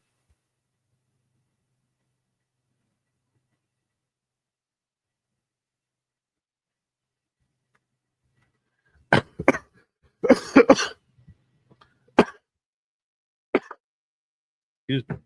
So while the hoax label is most directly tied to his pre-presidency rhetoric, his first-term statements and policies consistently echo the sentiment. All right. Thank you. Thank you, Kathy. I remember looking for him to be saying hoax and not feeling like I really got it from him. But I stand corrected. Makes no sense, like freaking climate change hoax. Reagan was elected and the new ice age was dodged. Thank God for that. Massive sunspots happening now. Hearing about mini ice age happening again. Been a while. Yeah, well, we need that. We need an ice age. It's been a glacial minute. Not sure it has been brought up, but due to the medical treatments for TG folks, they're considered non-deployable and probably why they would then be ineligible. This is so stupid. This is so stupid. Everything about this is just, it's retarded. That's what it is. It's retarded. The whole policy of having trans people in the army is so retarded. Just DM'd you a video from 2017 using a clip of Trump saying climate change is a hoax. It's in the first 19 seconds. Everyone's a critic. Everyone's a critic. All right, I'll play it. President Trump. I'll play it. Trump believes climate change is a hoax. There you go. We know this because he has said it over and over again. So Obama's talking about all of this with the global warming and that, and a lot of it's a hoax. It's a hoax. I mean, it's a money-making industry, okay? It's a hoax. The president has tweeted climate change skepticism at least 115 times, including a claim that the concept of global warming was created by and for the Chinese. So the president has very firmly established his position on the issue and has shown. Yes. Cry about it, you lying losers. Judge Freudian slip, gender dysphoria is an illness. Of course it is. It's terrible. It's terrible. I feel bad for them. I really do. I really do. I feel bad. I feel like they've been scammed by the medical industry. That's what I think happened. And they were basically losers in high school, and they had mothers who were desperate for attention and show how woke they are and how ahead of the curve they are, and they basically were pushed into it. It's just their environment pushed them into it, not any birth thing. It's tragic because so many of them. Let me just say before I introduce the Taoiseach that one of the things actually become more despondent, not the same level of despondency. I covered this a week or two ago. More despondent as a result of suffering through that scam. It's terrible. They're abused. They're abused by society. When they become obnoxious about it, that's when you sort of want to punch them in the face. But speaking of scams, this apparently was considered a big deal. You spent $100,000 on a trip to. This is Little Yachty. He's apparently a rapper. This woman he's with here, who looks like one of the most self-absorbed people I've ever seen in my life. Not going to kid you. She really does look like one of the most self-absorbed people I've imaginable. His hair extensions and all that other stuff. This is a very self-absorbed person. I feel like she's a very shallow, insecure person. And I've never seen anything of her. I'm not even sure of her name. And she has a weird first name. What's her first name? Quenlin Blackwell. So she's questioning little Yachty about this. Disney ones. How much have you spent on charitable causes this year? Spent $100,000 on a trip to Disney once. You spent $100,000 trip to Disney once. How much have you spent on charities? How much have you spent on charitable causes this year? Which is kind of a bitchy question to ask him on the spot. Pancakes. This year technically just started. So this year, I mean, like, it's hard to. What about last year? Well, last year, it's like it's hard to gauge. All right. So what about the year before last year? Oh, that year, that's a good year. Yeah, it's just blurry. I've been doing so much. BLM? Since you want to be so black power? BLM is a scam. Clip that. Send it to the fucking news. BLM was literally a scam. They had bought mansions, and you probably wouldn't know anything about it because you don't care about black people. You don't follow. Oh! Yeah. You don't even care about black people. I do care about black people. Look at my chocolate. Look at this self-absorbed, crazy person. Look at my chocolate. It's a disguise. I think I'm literally the most pro-black person in this room. Because you have an all-white staff? They're not white. Because you have an all-white staff? They're POC. They're POC. How is that pro-black? How does that help black people at all? Assuming that hiring black people is helping black people. How is them being Cuban helping black people? This is very pro-black. And one guy saying, I'm gay. Like, that's relevant. That's very relevant. Look at this guy's face. I don't know I never heard it before I saw this clip, but this guy is making me laugh. Have an all-white staff? They're not white. They're POC. I like how he's got the whole Fresh Prince look going on for him there. Thank you. What? Don't He's laugh. laughing. I do have a gay, so I also am gay? Wow. Yeah. So we were talking about scams, and that's why I was like, oh, that's a perfect way for me to lean into this clip here. That's a perfect way for me to lean into this clip. As I'm running through, I'm an hour and a half in, and I haven't even gotten to my main topic yet. I haven't even gotten there. I'm working my way there. I'm almost there. I'm so close. Got one more thing, and then we're going to do it. And then we're going to cover it. Libs of TikTok reporting. I guess she's a reporter now. Shelton Snow, an air traffic operations supervisor, a supervisor of air traffic operations. You know, where we've been having all these issues where it's like they're not, problems with air traffic control. Supervisor of the FAA and a prominent figure inside the National Black Coalition of Federal Aviation Employees was allegedly caught on undercover audio explaining how he will help minority air traffic controller candidates cheat on their entry exams. Wow. Washington Suburban Associate members, brothers and sisters, listen, it's been a really busy time for me these past 4 days. I know that each of you are eager, very eager to apply for this job vacancy announcement, and trust, after tonight, you will be able to do so.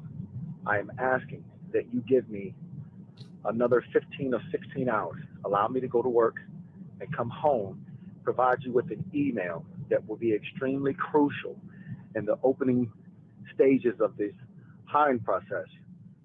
There are some valuable pieces of information that I have taken a screenshot of, and I'm going to send that to you via email. Trust and believe it will be something that you will appreciate to the utmost. Keep in mind, we are trying to maximize your opportunities, and I'm doing the very best that I can with the time that I'm given. Today, when I get off at 11 o'clock, the first thing that I'm going to do is I'm going to finish out that email. I'm going to send it to each of you And as you progress through the stages, refer to those images so that you will know which icons you should select. Now, I have a good mind to send it to one of my HR representatives first and give them the opportunity to sign off on it before you actually click it. But in the sake of time, I'm going to send it directly to you because I'm about 99.99% sure that it's exactly how you need to answer each question. Exactly how you need to answer each question. Exactly how you need to answer each question. In order to get through the first phase. People have been getting rejection notices, and those rejection notices have been coming after about 24 to 36 hours after clicking submit. And I want to avoid that.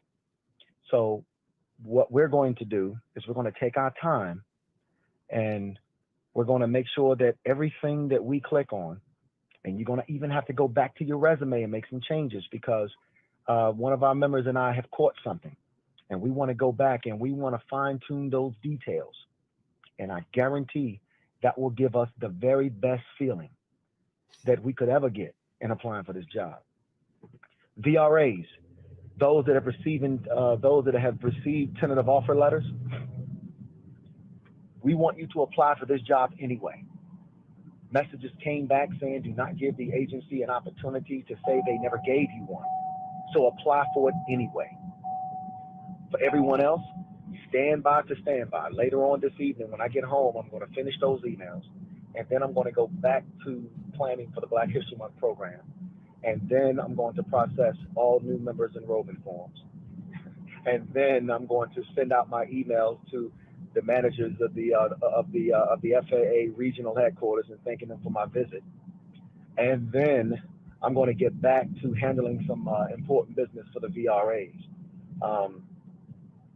I think we may have an opportunity, VRAs, to do something that others probably I hope would so. find impossible. I found that answer talking to people in HR. So give me an opportunity to do what I need to do this evening, and I guarantee after that you will be able to apply for this job. Thanks a lot. Unbelievable. Unbelievable. Unbelievable. Don't get me wrong, the guy looks like he's shredded, but yeah, corrupt AF, as the kids would say. As the kids would say. All right. I think it's time for me to start getting into the main topic. I think it's time. TGs are back crap nutty, and that they set Teslas on fire and getting shootouts with Border Patrol near the Canadian border, formed the militant group. Yeah, because I'm telling you, their brains have been fried by society. Men that want wood aren't crazy. A VJ are crazy. I don't think gay is considered gender dysphoria. If you told me there was 4,200 alphabet people in the army, active army, I'd be like, okay, that I believe. That I believe. 4,200 trans? That sounds crazy high to me. So if you told me, you know, all alphabet combined, I still have a hard time believing 4,200 trans. That doesn't make any sense.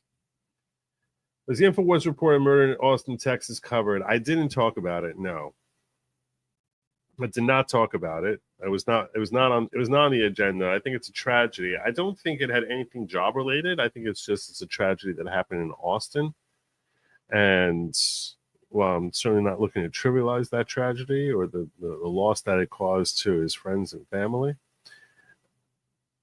To me, I was like, this is not a political story. This is a tragedy that happened in Austin, which is why, you know, I feel bad for the guy, his family, and his loved ones. And, you know, obviously the staff of InfoWars is going to be affected by it. But it's like, I sort of didn't look at it as like a political story. But as far as I saw, there was nothing political. There's no political motivations that, oh, he works for InfoWars and someone wanted to, you know, come hunting for him because of that.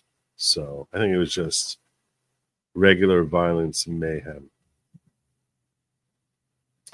All right, let's get back into our main. Let's get into our main topic now and start talking about this government shutdown, or potential government shutdown. We're not shut down yet. But it's looming, and Democrats are threatening. The Democrats are threatening, and it starts with this morning. We shared earlier where Trump was in his meeting with the Irish Prime Minister, a clip of him talking about Rosie O'Donnell, and there's a second clip here related to this story. And Schumer is a Palestinian as far as I'm concerned. You know, he's become a Palestinian. He used to be Jewish. He's not Jewish anymore. He's a Palestinian. Okay. This sent social media wild. The picture you see in my thumbnail came from social media. I don't know who made that picture of Schumer wearing the keffiyeh, but I was like, oh, I need this picture. I'm definitely using this in my thumbnail tonight. So I actually had to screenshot it, because when you click on the icon, you don't see that picture anywhere. I had to screenshot it and blow it up for y'all. That picture of Schumer in a keffiyeh. Palestinian Schumer. Well, what's going on? What's going on with this whole shutdown thing? It starts with this. Chuck Schumer on the Senate floor. You may recall that yesterday the House passed a continuing resolution to move forward with just to catch you all up to speed. The last CR we signed was back under the Biden administration. Continuing resolution is an appropriations bill. Appropriations means spending. Where the government's going to spend its money. Government's not allowed to spend any money unless that expenditure is signed off by Congress. If they don't sign off on anything, then nothing can be spent. Not allowed to spend it. Continuing resolution,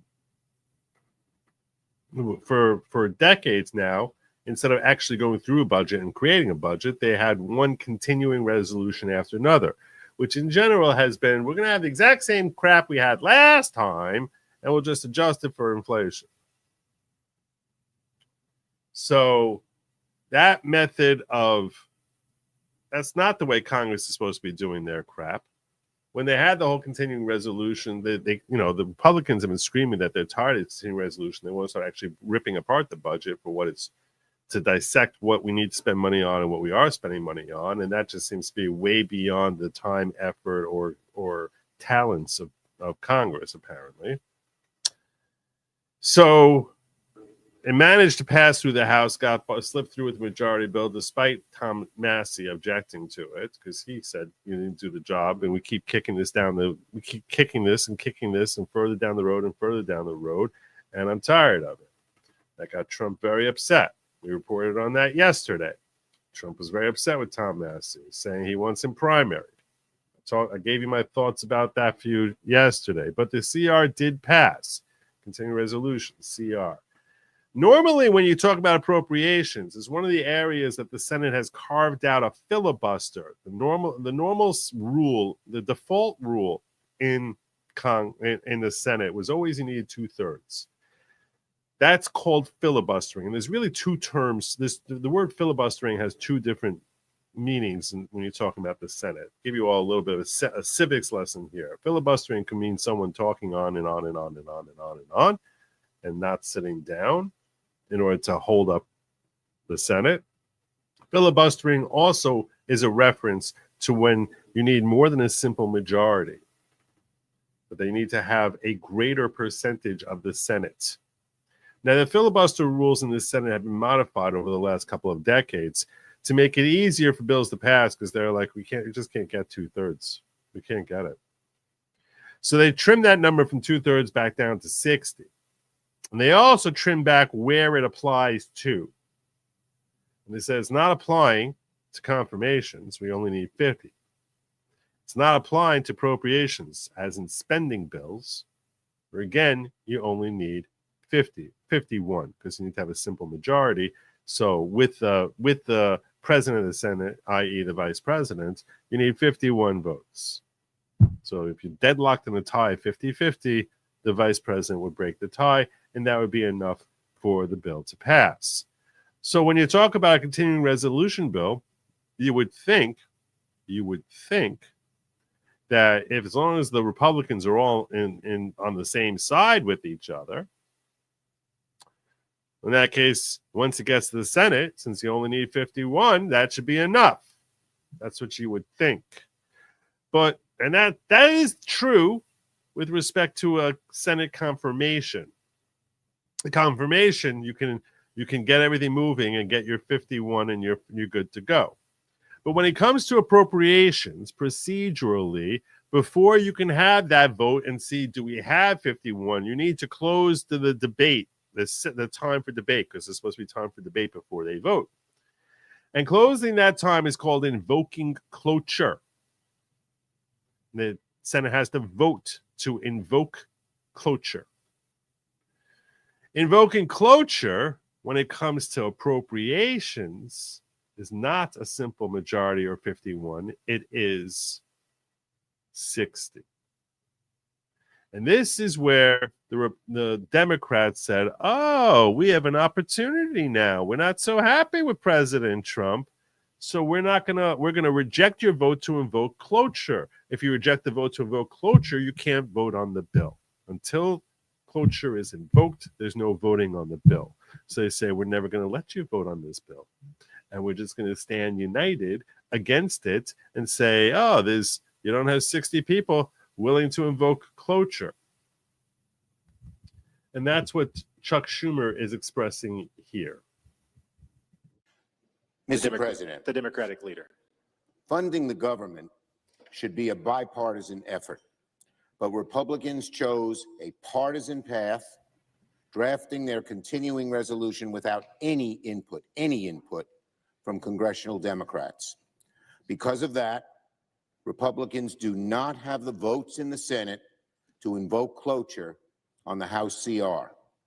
Our caucus is unified on a clean April 11th CR that will keep the government open and give Congress time to negotiate bipartisan legislation that can pass. We should. That's Chuck Schumer saying, we're not going to let you invoke cloture. So you're never going to get the CR to pass. If you don't have the CR passing, there's no, the Congress has not approved spending. You have to close down the government. All federal agencies, they managed to keep open the primary ones, the essentials, but that there's no government spending that is authorized. So the Democrats are deciding to shut down the government. That's essentially what it boils down to. Here is Adam Schiff trying to look cool because his 14-year-old boyfriend told him, if you make a video while you're walking, it looks way cooler than if you're sitting at a desk. So here is Adam Schiff explaining how this is all the Republicans' fault. We're closing down the government, but it's not our fault. No, it's always the Republicans' fault. Always. This is the Democrats standing in the way. This is the Republicans' fault. So is the government shutting down? Well, that depends on Donald Trump and the Republicans. They control the White House. They control the House. They control such a lying, misleading jackass. Control the Senate. It's really up to them. Now, the risk increased greatly when Republicans decided to send a partisan continuing resolution to the Senate that lacked any Democratic support. So what is a continuing resolution or CR? Let me try to explain. So government funding runs out on Friday at midnight. And in a normal world, what would happen is Democrats and Republicans would pass what's called a clean continuing resolution, a clean CR. Meaning give us all the same stupid crap we had before.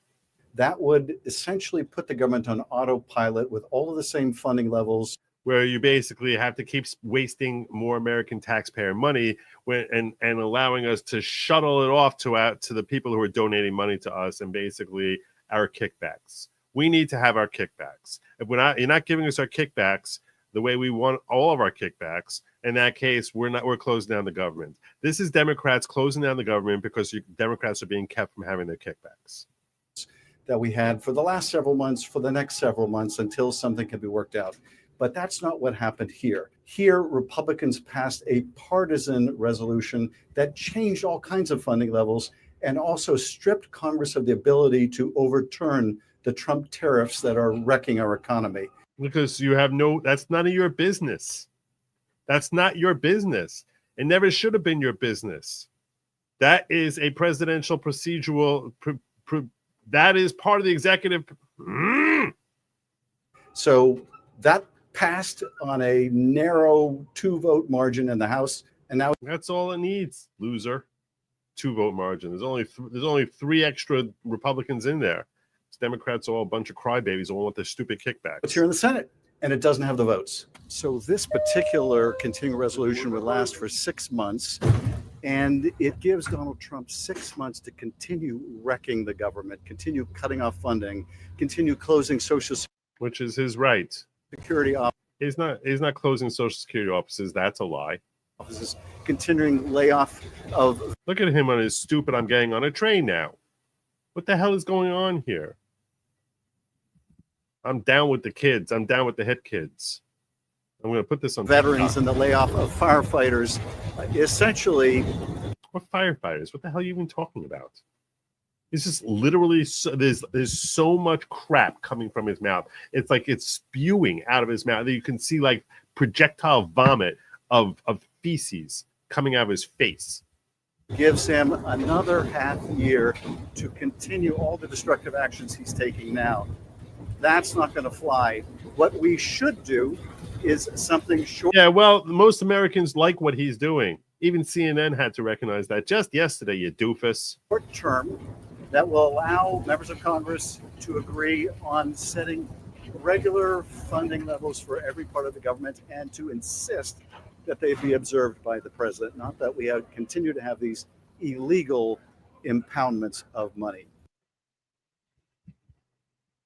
So there you go. That's this lying sack of crap.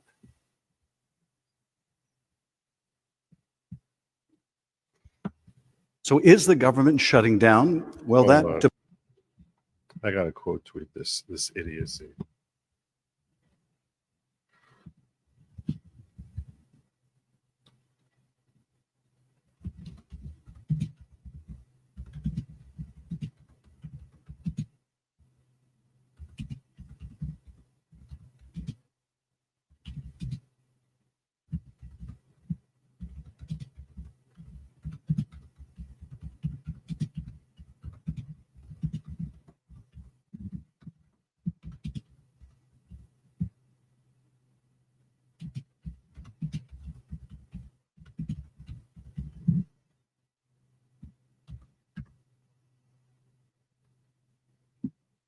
I don't have your like that. What the hell's wrong with me?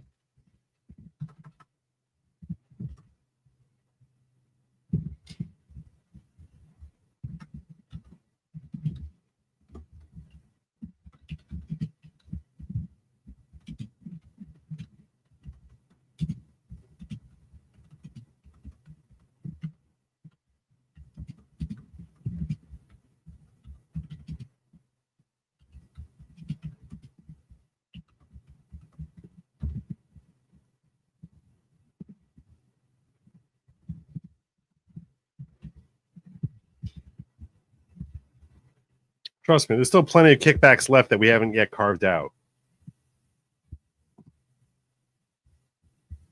The vast majority haven't been carved out yet.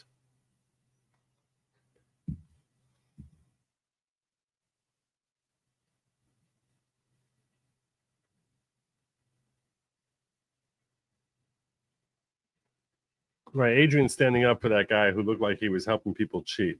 He said, that's not a fair read. Those questions he's talking about aren't a test, they're screening questions. Fully qualified people screen themselves all the time because they don't understand governmentese. Questions. Depends on Donald Trump and the Republicans. They control the White House. Blathering idiot. So now I'm gonna be fair about a point here. I'm gonna be fair about a point. I do want to be fair about a point. And that is this. The reality is, the way our Constitution was structured is it was pushing for bipartisanship. It was. And that's why the possibility of a government shutdown, something that the founders must have considered. So you think to yourself, nothing they're doing is illegal. It's not. They're just scummy.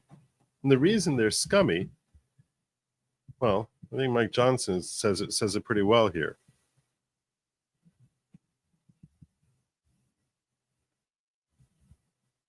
This was a big night in Congress last night to get that done. We passed a clean, simple bill to keep the government funded for the rest of the year. And every Democrat, except for one, in spite of all their previous sayings about how disastrous it would be to shut the government down, they all voted to do exactly that. So now the ball is sent over to the Senate. And Chuck Schumer has a big decision to make. Is he going to cast a vote to keep the government open, or is he going to be blamed for shutting it down? And that's clearly, very simply, what they have to decide. And I hope they do the right thing, because government shutdowns, as they all said there on video and have said 1,000 times, is harmful for everybody. We don't need that. This was a big night in Congress. Yeah, they say it's bad for everybody when we shut down the government. And frankly, it's rare for me to ever think that's actually accurate. But who's always screaming about shutdowns? Mike Johnson's correct. They're always talking about how terrible it is when we have shutdowns. And here's the proof. Republicans are marching America to a painful government shutdown. But we need traditional Republicans to break with MAGA extremists so we can keep the government open. Republican shutdown will cost 6,306 of her constituents their paychecks. Put the bill on the floor for an up or down vote so we can end.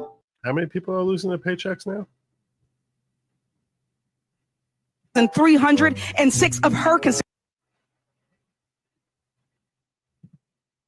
Open. Republican shutdown will cost 6,306 of her constituents their paychecks. Oh, 6,300 of her constituents, whoever that is, whoever her is. They're going to be losing their paychecks thanks to the greedy Senate. Put the bill on the floor for an up or down vote so we can end this MAGA Republican nightmare. And if you don't, you own this government shutdown. And we could put the threat of a shutdown behind us. Our agreement would keep the government open, provide emergency aid for communities battered by hurricanes and other natural disasters. It's about the harm that House Republicans will do to the American people if the government shuts down. One Democrat said to me, they feel like they have a mandate from their constituents to shut down the government. There are some raising the possibility of shutting down the government in March. We will use whatever power we have, and fundamentally, we're not going to vote for something that undermines the American people. To withhold votes, do Democrats have the stomach? I certainly hope so. I know that I'm not going to vote for their proposal for sure. Are you prepared to shut down the government, to join Democratic colleagues who want to stand in the way of keeping the government open? Well, there are Is simply that trying yes? So yes, look, if we have to take steps. 14 days from now, government shutdown is looming. If we don't believe that we have a willing partner on the other side, then we need to stay united and Stay united for our kickbacks. We all need to stay united for our kickbacks. What are they so freaked out about? That all the waste of U.S. aid is being carved out. That money, hundreds of millions being wasted importing migrants here, is carved out. not bail out. $8 million on transitioning mice is carved out. These freaking lunatics. Do you think they're really spending that money? No. There's so much kickback here. There's so much kickback. President Trump. And yet, at the same time, in order for a lot of voters to fully understand what Elon Musk and Donald Trump are doing, people are unfortunately going to have to feel some of that. And the only way that that happens is if the shutdown happens. Republicans going to blow up in their face. I'll tell you right now. This is what I'm urging the GOP to do. Okay, you know what I'm urging the GOP to do. This is what I'm urging it. That's what I'm urging them to do. I'm urging the GOP. I'm urging John Thune to go up to Chuck Schumer and you say, if we don't invoke cloture, the next bill that comes to us is going to have more cuts because Elon Musk is still ferreting around for more waste. And the more waste he finds, the more cuts we're going to have. The longer you wait on invoking cloture, the less money is going to be in this budget. You need to stare them in the eye and say, everyone in the world knows that this is all on you shutting down the government. And if you're bitching about the fact that at the end of the day, you're worried about losing these kickbacks, there's a lot more kickbacks you're going to be losing. A lot more. Because every day he finds more. And we're going to incorporate it and put forward a brand new bill. And it's just going to be less, and we're going to be more cutbacks and more cutbacks and more cutbacks. Grab this now, because you're not going to be willing to keep this thing. You're not going to be able to keep all 47 of them from invoking cloture, as when their constituents are complaining that, hey, I'm not getting my Social Security checks. So good luck, because the next one's going to have even more cuts and more cuts and more cuts. You need to stare them down and say to them, essentially, F you. We're not blinking on this. I don't want the Senate GOP to cave.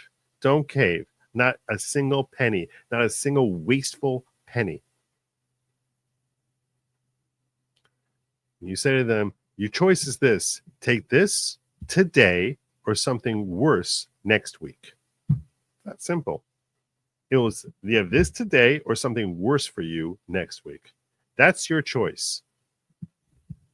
People feel like, oh, we can use the Senate procedural rules to shut down the government. Go to hell. That's what they should say to them. Go to friggin' hell. That's fine. We'll shut down the government. Shut them all down. The next bill that comes up here is going to have more cuts and more cuts and more cuts. And the longer you wait, the more cuts they're going to be. So you should grab whatever stupid little cheesecake and cherries you want to grab now. Because the next time when this bill runs out, there are going to be more cuts. That's the nature of cutting waste. And you guys are wasteful intentionally. And we're going to let every American know that this is you refusing to let us have a vote to keep the government open.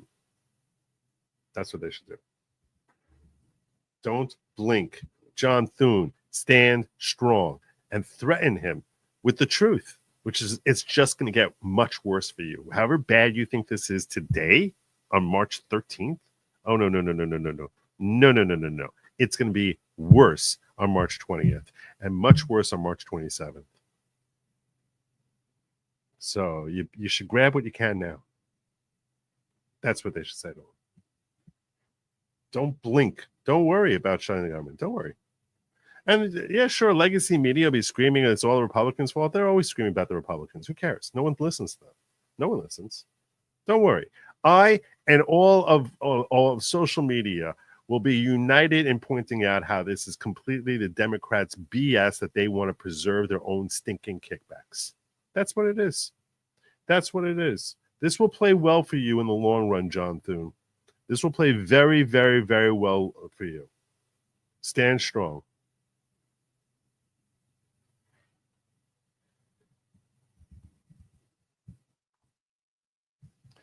Trump can cut funding from Democrat senators, states. This shifty shift. What if flag it? Yes, I agree. Complete flag. Purpose is to shut down Doge. Yeah, good luck with that. Normalizing told Schiff and the Dems that the CR hurts their lawfare fighting Trump in court because it gives Trump legitimacy. Yeah. The hell with normalizing. That guy can croak too. Brilliant, Joe. Love your attack. Thank you. Thank you very much. Please spell check the Schiff post you. Did I really screw that up? God damn it. I typo so much in there. Dah. Look at me. This all the time.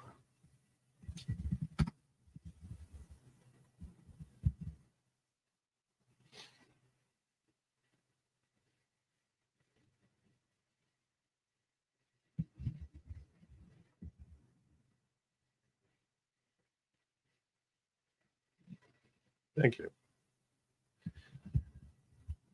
Let me check in the ghetto. Yeah, I'm still live. Eyes of a Lady. We're still here. I'm sure. Although I'm getting close to starting to land the plane. Johnny Reb saying I've been calling the climate change a hoax for 15 years. Barbara 222, that's rude. That's my home. How about how many hours a day I spend at work? I'm sorry, Barbara. I was joking around. I apologize. It was kind of rude. I sincerely apologize. That was wrong with me. That was really wrong with me. I'm sorry.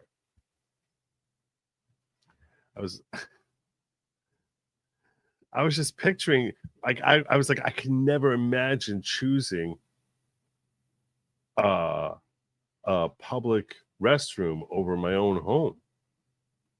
I was like, wow. Just couldn't imagine that. But that was kind of rude. I'm sorry. I shouldn't have said it even as a joke.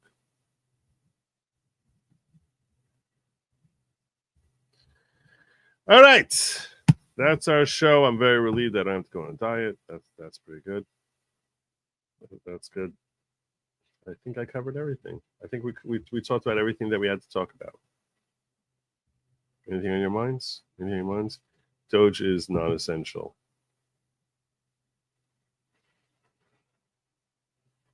Doge is trimming the non-essentials. That's what it is. What Democrat would realistically be the first one in cuffs perp walked? I gotta tell you something. I'm giving Pam Bondi a lot of leash. I'm giving her a lot of leash. But it's rough. It's very, very frustrating. Very, very frustrating. A lot of talk about all the stuff we're going to be doing. A lot of talk about it. And not that much happening. Not yet, at least.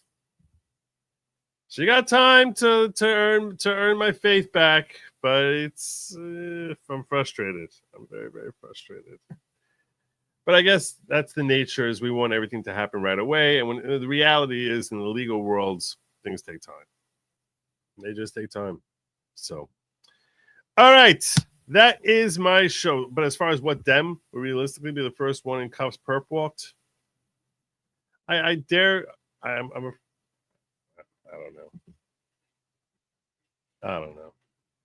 I don't know that I have confidence in Pam that she has the stomach to actually go after any of these corrupt sickos. I don't know that I have confidence in her at all. I don't know. Who knows? All right. That's my show. I'm sticking to it. You heard all the facts that you need to know here. You really don't even need any other source. This is what you need. So make sure you come back, hit your like, your subscribe. Please, if you can drop a comment down below, hit the like and subscribe. It's a big deal. It matters. It really matters. God willing, I expect to see you all tomorrow night, although I expect I'm probably going to start a little late tomorrow because it's a fast day, so I might start a little late tomorrow. We'll see. We'll see what happens with that. I'm not sure. I'm going to try to start at 10, but we'll see. All right. That's my show. Lab meat, they, them, bugs, no, just no.